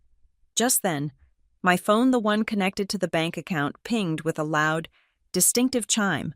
It was the priority alert tone I had set for Grant Ellis. I picked it up. "It is an email from Grant," I announced to the table. I opened it and read the subject line aloud. "Subject Compliance Review Update, Case Number 89004. I scanned the body of the email. "Dear Ms. Green," I read, "this email is to confirm that all administrative access to the mortgage account for 142 Lakeview Drive has been frozen. We have successfully blocked an outgoing wire transfer request for $50,000 that was pending approval. The Fraud Prevention Unit has flagged the account for high-risk activity." I looked up at Briana and Gavin. "And here is the last sentence," I said. "Please advise if you wish to press charges immediately, or if you prefer we submit our internal findings to the Federal Bureau of Investigation as part of our mandatory suspicious activity report filing. We await your instruction." I set the phone down. "So," I said, "here we are. The bank is asking me for instructions. They are asking if I want to send you to jail tonight, or if I want to let the FBI handle it in due course." Briana looked at me. Her face was a ruin of mascara and tears. "Millie," she sobbed, "please, please don't let them file it. I will lose my license. I will lose everything." "You should have thought about that before you photoshopped my signature," I said. "I will pay you back," Gavin blurted out. "Whatever costs, whatever legal fees, we will pay you back." "You don't have the money." "Gavin," I said, "that is why you tried to steal mine." I looked at my watch. It was almost 8 o'clock. The dinner was ruined. The family was broken. But for the first time in my life, the air in the room felt clean. "I am not going to answer Grant yet," I said. "I am going to finish my wine. And while I do that, you two are going to tell Mom and Dad exactly why you needed that $50,000 so badly that you were willing to risk going to prison for it, and it better not be about a condo." I took a sip of the Cabernet. It was excellent. "I am listening," I said. The silence that followed my demand for the truth about the $50,000 was short-lived. It was replaced not by a confession, but by a defensive pivot that I had seen coming from a mile away. It is a standard maneuver in the Green family playbook when caught in a lie. Accuse the person who caught you of withholding the truth. "Why didn't you tell us?" It was my mother who asked it again. But this time, there was a harder edge to her voice. She was scrubbing at the water stain on her dress with a frantic energy, as if she could erase the last 20 minutes along with the wet spot. "You let us sit here," she said, looking up at me with eyes that were trying to find a way to make me the villain.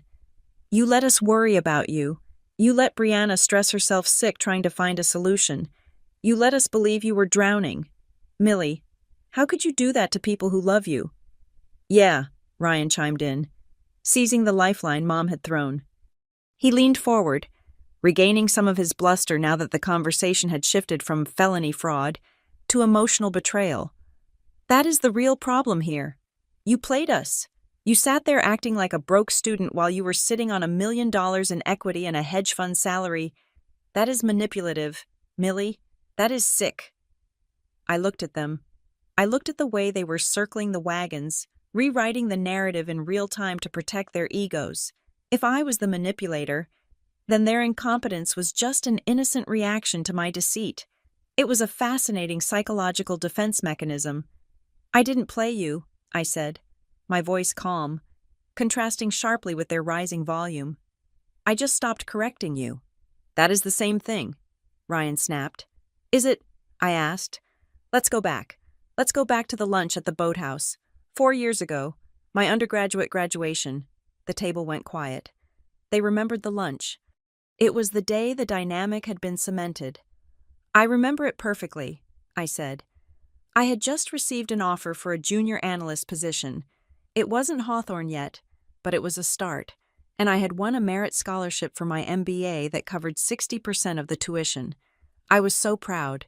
I brought the letter to the table. Do you remember what you said? Dad. My father looked down at his plate. He remembered. I started to tell you about the job, I continued, keeping my eyes on him. And you cut me off. You put your hand up, that stop gesture you use when you think someone is being naive, and you said, Millie, let's be realistic. That is a commission-based role. You will starve in the city. You need to come home and work at the insurance agency until you find something steady. Dad didn't speak. And then I tried to tell you about the scholarship, I said, turning to Mom. And you patted my hand and said, Oh, honey, scholarships are nice, but they don't cover living expenses. You are going to be in so much debt. We just don't want you to ruin your credit before you are 30. I took a breath. The memory was old, but the sting was still fresh. I tried to tell you the truth that day, I said. I tried to tell you I was capable. I tried to tell you I had a plan, and you shut me down. You told me my reality wasn't real because it didn't fit your anxiety. You preferred to see me as the helpless little girl who needed to come home. So, I learned a lesson. I learned that you don't actually want to know about my success. You want to manage my failure. That is not fair, Mom whispered. But she lacked conviction. It is entirely fair, I said. Think about the last 4 years. Every time I mentioned a late night at work, you assumed I was struggling to keep up, not closing a deal. Every time I drove my old car home, you nodded approvingly because it fit the script. You love the struggling Millie. You love her because she makes you feel needed. She makes Briana feel successful by comparison. She makes Ryan feel like the responsible one. I looked at Briana. She was staring at the tablecloth, her face pale, her hands trembling slightly. She wasn't arguing. For the first time, she was hearing the subtext of our entire relationship read out loud. You need me to be a mess, I said softly, because if I am not a mess, then what is your role if I don't need saving? Then why are you here? The question hung in the air, heavy and uncomfortable. Ryan shifted in his seat. He picked up his wine glass, swirled it, and put it back down without drinking. Okay, Ryan said, his voice less aggressive, more inquisitive. But explain the money, the lakehouse. You said you bought it from the estate.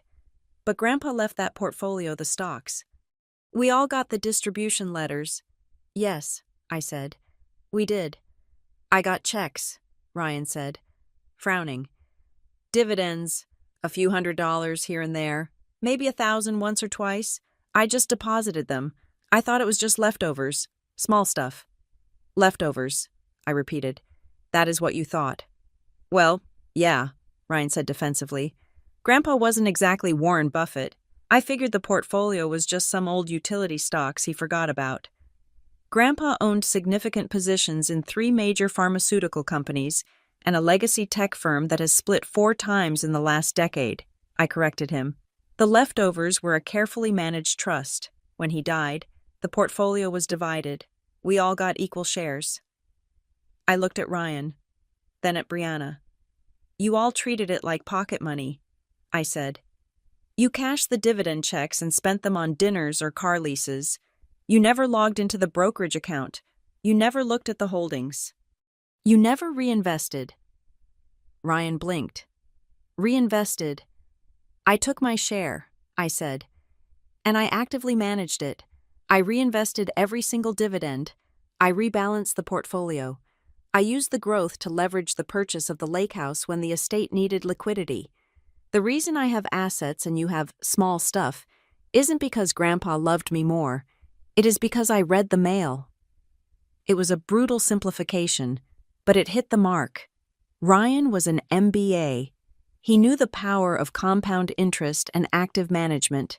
He realized, in that second, that he had squandered a fortune simply because he hadn't bothered to pay attention. He had assumed, like the rest of them, that anything coming from our grandfather's old life couldn't be worth much. You mean, Ryan started, his voice hollow, the shares, they are still there.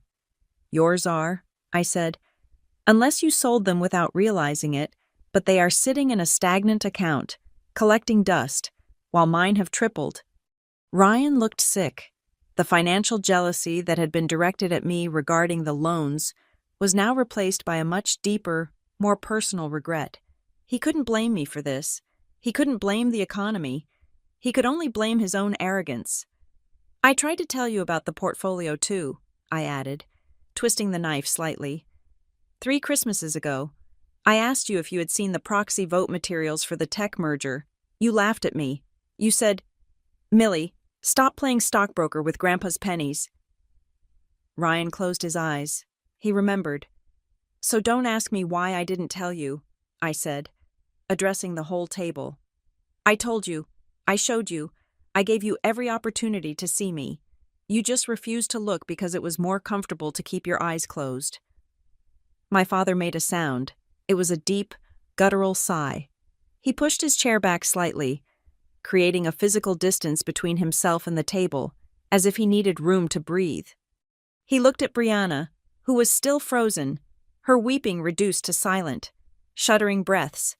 Then he looked at Gavin, who was trying to become invisible. Finally, he looked at me. His eyes were different. The pity was gone. The father knows best veneer was gone. For the first time in my life, he was looking at me not as his child, but as an adult who had outpaced him. "I am sorry," Dad said. It wasn't a throwaway apology. It was heavy. "Dad, you don't have to—" Mom started, her instinct to smooth things over kicking in. "No," Dad said, raising a hand to stop her. "I do. I am sorry. Millie, you are right. I got used to the dynamic. It felt safe. I thought if you were struggling, it meant you still needed us. And I suppose I was scared that if you were this successful, you wouldn't need us at all." He looked at the graduation diploma sitting on the table, the prop I had brought to play the part they expected. "We dismissed you," he said. "We didn't listen. And because we didn't listen, we created a situation where your sister thought she had to commit a crime to fix a problem that didn't exist." He turned to Briana. "But that doesn't excuse what you did," he said, his voice hardening. "We may have been blind, Briana, but you were dishonest. You stole. You lied to us. You lied to your husband, or maybe you didn't. Maybe you two were in it together, but you certainly lied to me." Briana flinched. The judgment of our father was the one thing she feared more than the law. She had spent her whole life curating an image of perfection for him. Now, it was shattered. She looked up at me. Her eyes were red, swollen, and filled with a terrifying emptiness. She wasn't angry anymore. She wasn't scheming. She looked like an actor who had walked onto the stage only to find the set had been struck and the audience had gone home. She didn't know her lines because the script, the one where she was the hero and I was the victim, had been burned. "I just wanted it to be fixed," she whispered, her voice barely audible. "I just wanted everything to be okay." "Everything was okay," I said firmly. "Until you touched it." I picked up the linen napkin and dabbed my mouth. I was done explaining. I was done justifying. The emotional audit was complete. "Here is the new reality," I said, my voice projecting clearly in the quiet room. "From this moment on, the dynamic changes. I am not the baby. I am not the project. I am a grown woman with a career, a portfolio, and a very good lawyer." I looked at each of them in turn.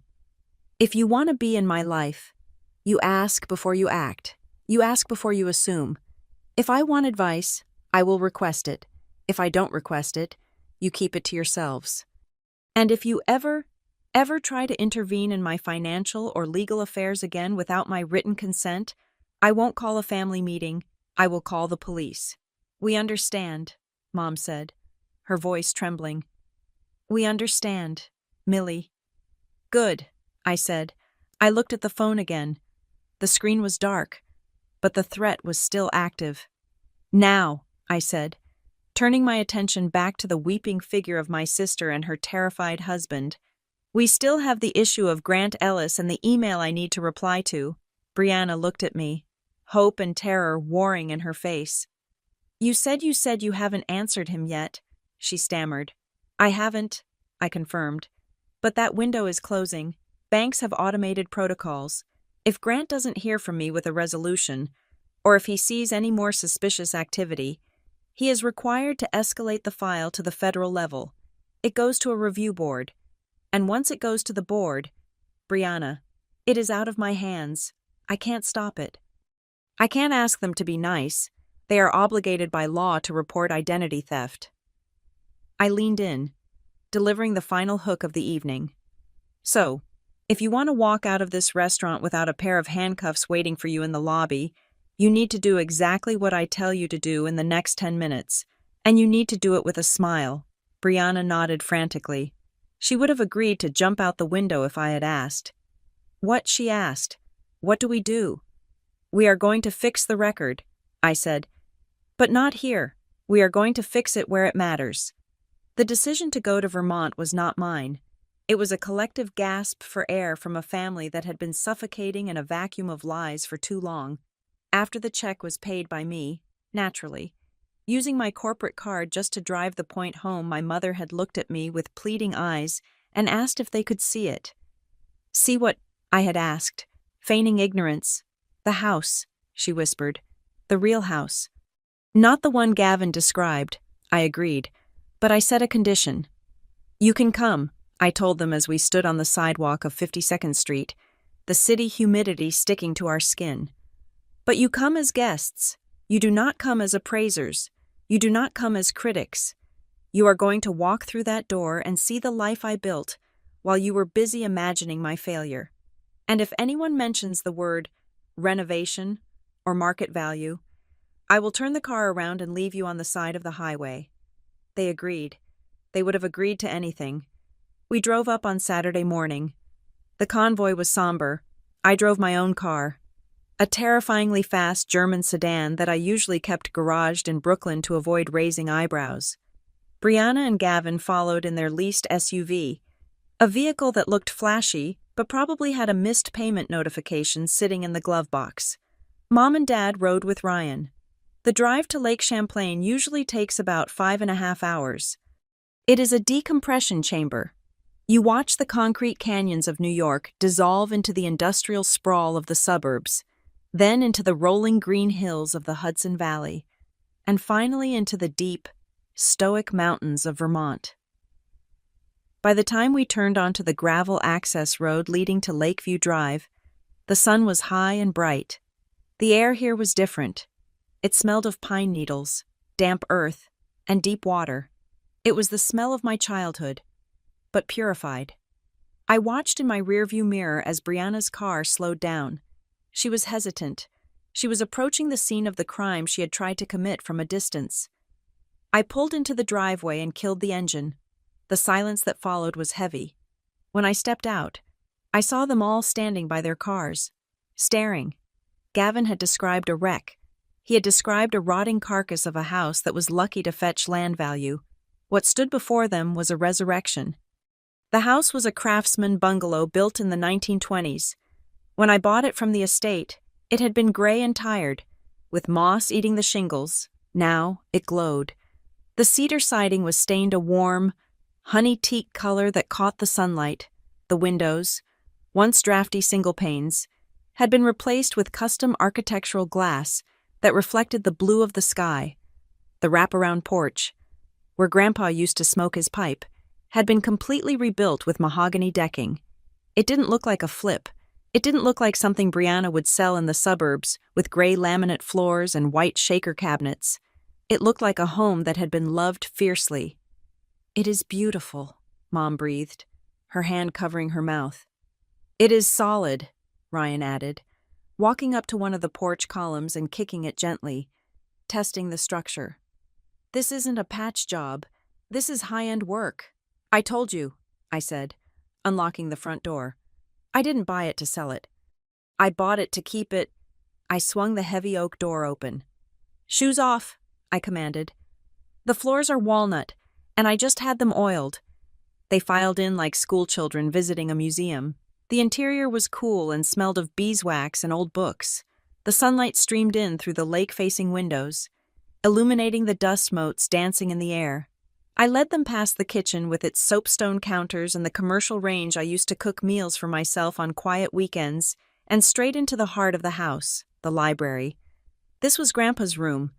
It was the room where the family used to gather, but it was also the room they had neglected the most when he died. This room had been a cluttered mess of papers and dust. Now, it was a sanctuary. I had spent 6 months restoring the built-in bookshelves. Every book was organized, not by color or size, but by subject, just the way Grandpa had them. The leather armchair in the corner was original, but I had paid a specialist to recondition the leather so it was soft and supple again. And in the center of the room stood the desk, a massive, roll-top oak beast that weighed 400 pounds. Briana stopped in the doorway. She was staring at the desk. "That is Grandpa's desk," she whispered. "It is," I said. I stripped the water rings off the top myself, sanded it by hand for 3 weekends, 300 grit, then 400, then steel wool, 6 coats of varnish. Briana looked at me. For the first time, I saw something in her eyes that wasn't envy or calculation. It was shame. She looked at the desk, gleaming in the light, and she realized the hours of labor that had gone into it. She realized that while she was busy forging signatures to sell this asset, I was on my knees sanding the wood to save the memory. "You did this?" she asked. "I did," I said, "because I loved him. And because I respect the things he left behind. To you, this house was just a line item on a spreadsheet to balance your checkbook. To me, it is a responsibility." She walked over to the desk and ran her hand along the smooth wood. She looked small in the room. The narrative she had built that she was the responsible matriarch and I was the flighty child dissolved completely against the physical evidence of my discipline. You cannot fake a restoration like this. You cannot fake the patience it takes to bring a house back to life. "I didn't know," Dad said, standing by the window looking out at the new dock. "I truly didn't know you had this in you. Millie, you never looked," I said simply. I walked over to the desk and stood next to Briana.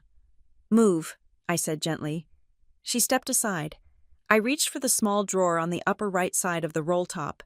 It was a secret compartment, one of those clever bits of joinery that furniture makers used to do. You had to press a hidden latch underneath to open it.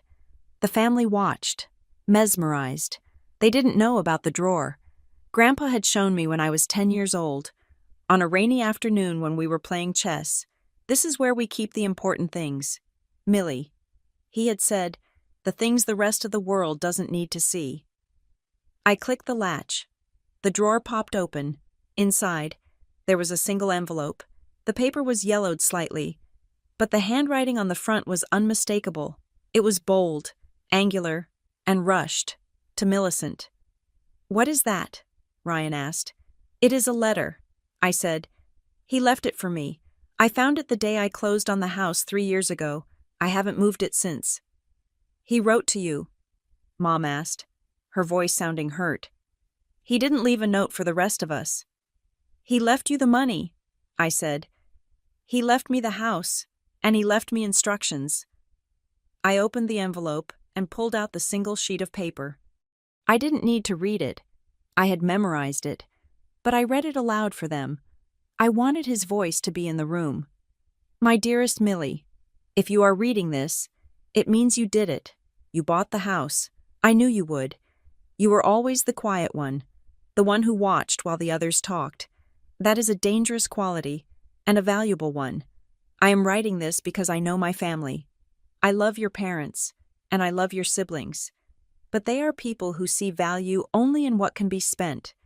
They will look at this house and see a pile of lumber that can be turned into cars or vacations. They will try to sell it. They will try to convince you that it is too much work, or that it is a burden, or that family means liquidating history for convenience. Do not let them. This place belongs to the one who protects it. If they try to take it from you, remind them that inheritance is not just what you get. It is what you keep. Love, Grandpa. I folded the letter and placed it back in the drawer. The silence in the library was profound. My father was weeping. He wasn't sobbing loudly. He was just standing there, tears rolling down his cheeks, looking at the floor. He had just heard his own father predict his behavior from the grave. He had just been told, by the ghost of the man he respected most, that he was shallow. He knew, Mom whispered. He knew we would try to sell it. He knew you, I said. He knew that you view love as transaction and assets as liquidity. He knew that you would eventually come for this place because you couldn't stand the idea of something sitting still when it could be moving fast. I turned to Briana. He predicted you, Briana, I said. He predicted that you would call it a burden. He predicted that you would try to turn it into cash. You proved him right. You proved him right to the tune of a felony charge. Briana sat down in the leather chair. She looked defeated. The letter had stripped away her last defense. She couldn't claim she was acting in the spirit of the family anymore. The patriarch of the family had explicitly condemned her actions before she even took them. I am sorry, she whispered. I am so sorry, Millie. It is not me you need to apologize to, I said, gesturing around the room. You tried to sell his legacy for $50,000 in bridge loan cash.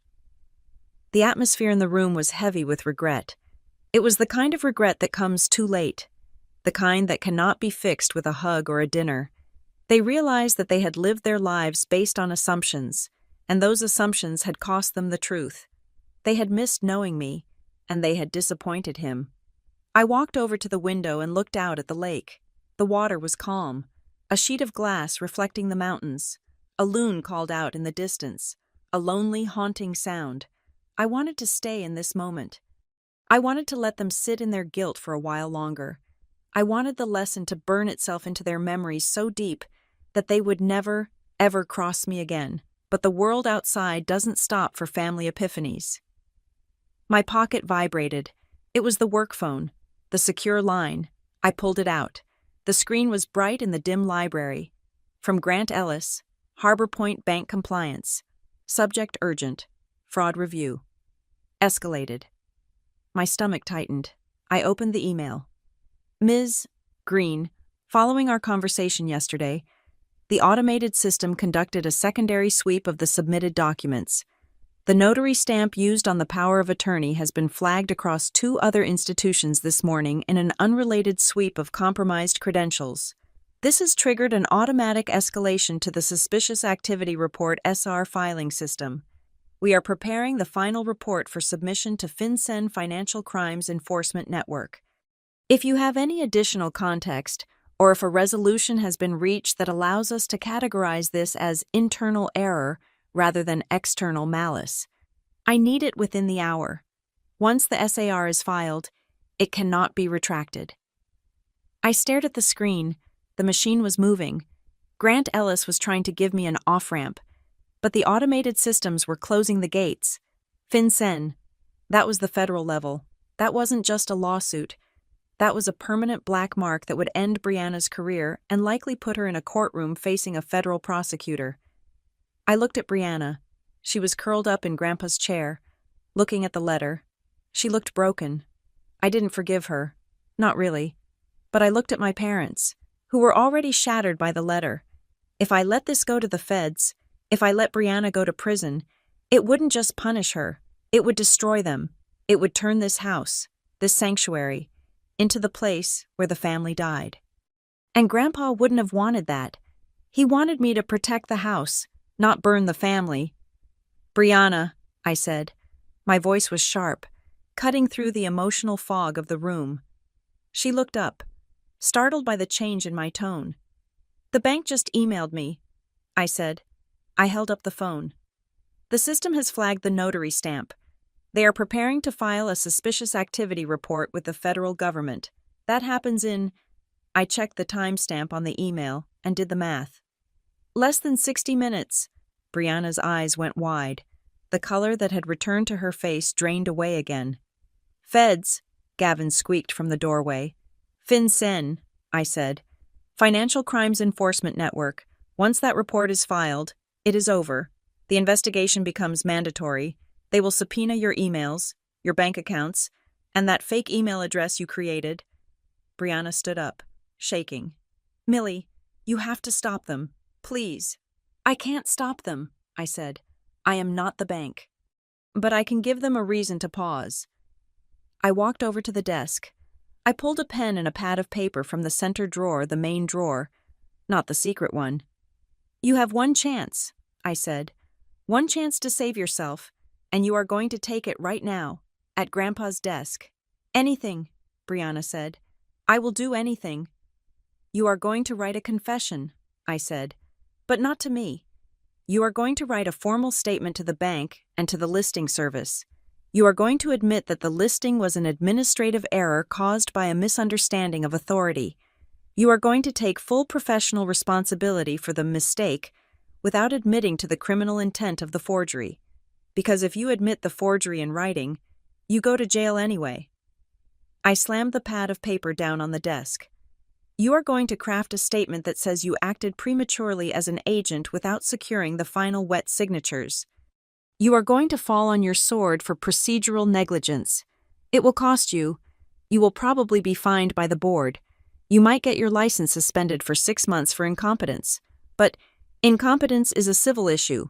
Fraud is a criminal one. I looked at Gavin. And you? I said. You are going to transfer that $50,000 you tried to steal. Wait, you didn't get it. You are going to transfer the legal fees I incurred to stop you. You are going to write a check to my lawyer, Marcus, for $5,000. Today. I can do that, Gavin said. Briana, I said, pointing to the chair. Sit down. Start writing. If that statement isn't in my email inbox in 10 minutes, so I can forward it to Grant Ellis with a resolution tag. I am letting the clock run out. She sat down. She picked up the pen. Her hand was shaking, but she started to write. I watched her. I watched her sitting at the desk where Grandpa used to write his checks. The desk he had refinished with his own hands. I watched her using his surface to sign away her pride to save her freedom. I looked at my parents. They were silent, watching the scene unfold. They realized that I wasn't just the owner of the house. I was the head of the family now. I was the one dictating the terms. I was the one deciding who survived. Make it convincing, I told Briana. Grant Ellis is smart. If he smells a lie, he files the report. She wrote faster. I looked out the window again. The sun was dipping lower, casting long shadows across the lawn. The house was safe. The legacy was safe. But the bill for the emotional damage was about to come due. The sound of my sister's pen scratching against the paper was the only noise in the room. It was a frantic, desperate sound, like a trapped animal digging at the earth. I stood over her, watching the ink flow, ensuring that every word she wrote was exactly what I had dictated. She was not writing a memoir. She was writing a legal confession disguised as a professional apology. I checked my watch. We had 12 minutes before the hour. 12 minutes before the bank's automated system packaged the file and sent it to the federal database. I pulled my phone out and placed it on the desk. Right next to where she was writing, I dialed Grant Ellis. Grant, I said the moment he picked up. I am putting you on speaker.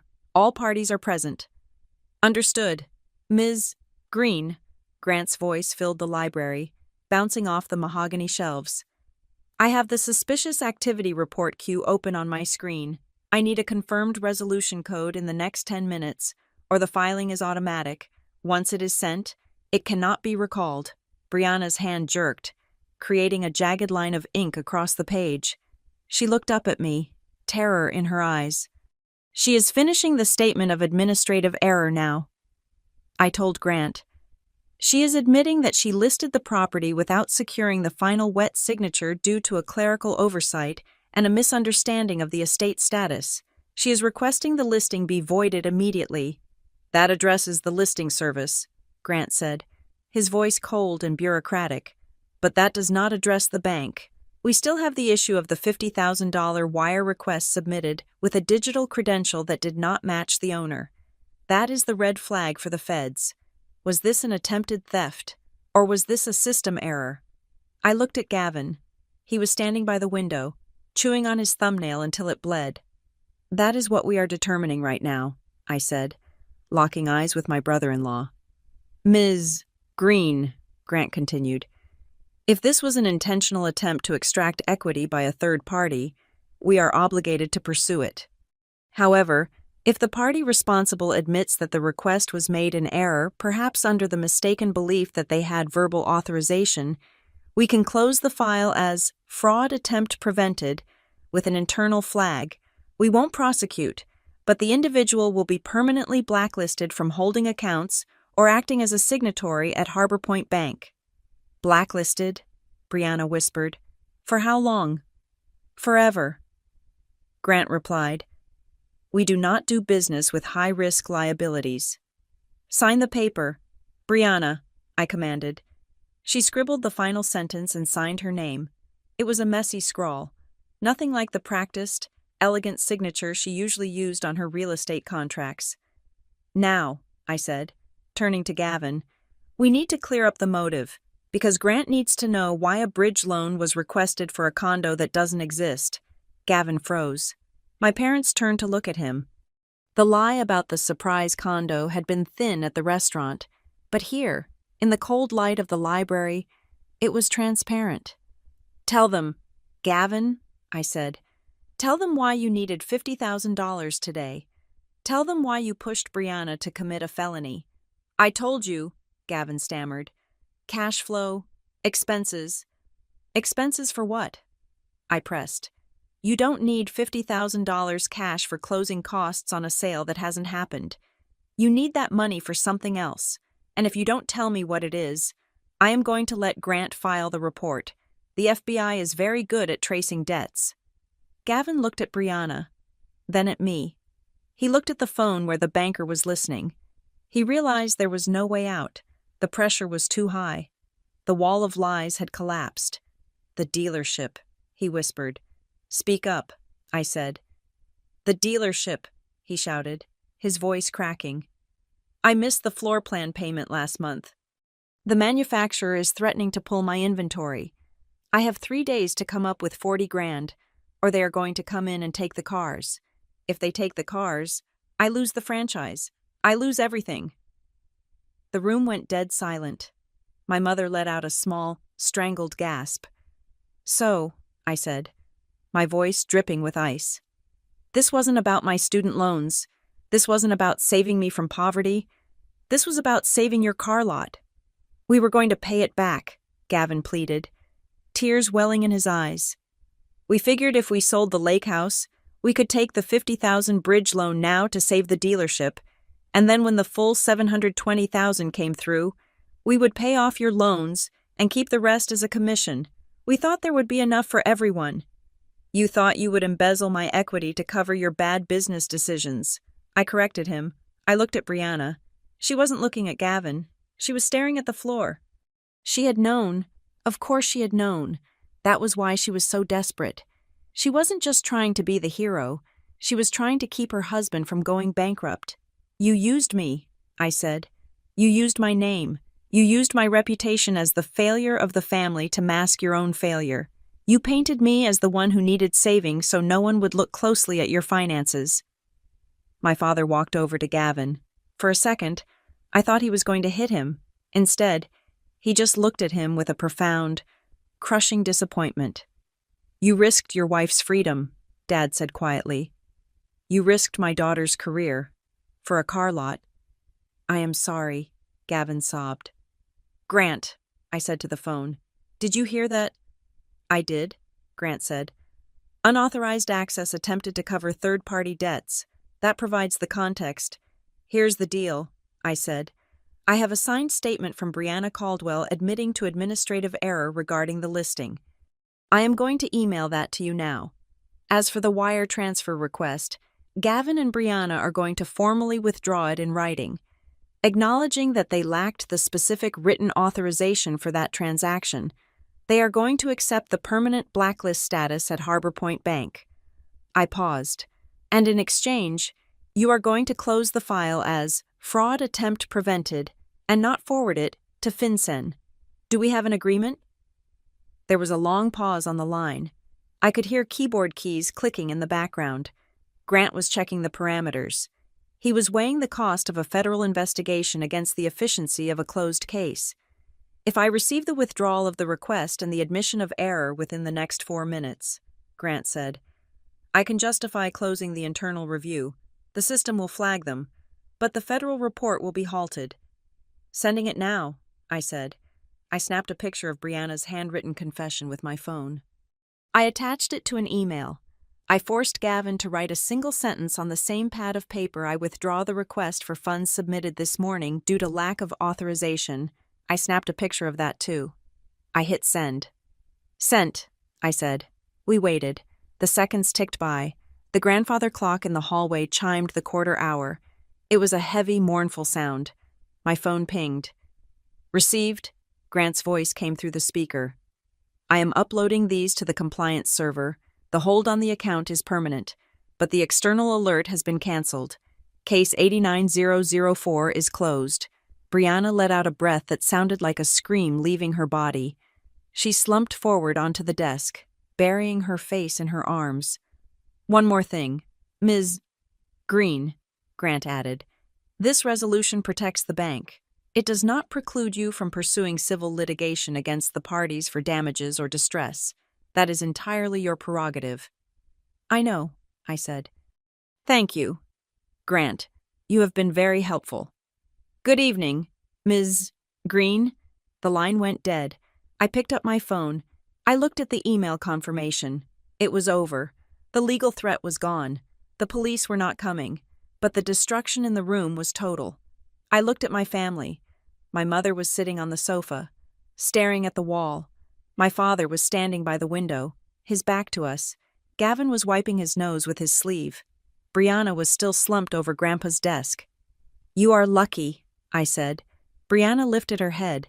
She looked aged. The confident, glowing woman from the dinner party was gone. Lucky, she whispered. My reputation is ruined. I have to report this to my broker. I might lose my license anyway. You are lucky, I repeated, because you are not in handcuffs. You are lucky because I am choosing not to sue you for the emotional damage you inflicted on me for the last 4 years. You are lucky because I am letting you walk out of this house. I walked over to the desk and picked up the pad of paper with their confessions. I tore the pages off, folded them, and put them in my pocket. I am keeping the originals, I said.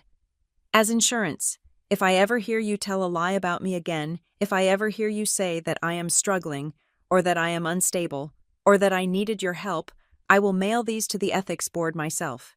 Briana nodded. She understood the terms. And Gavin, I said, you owe Marcus $5,000 for his time today. I expect the check on Monday.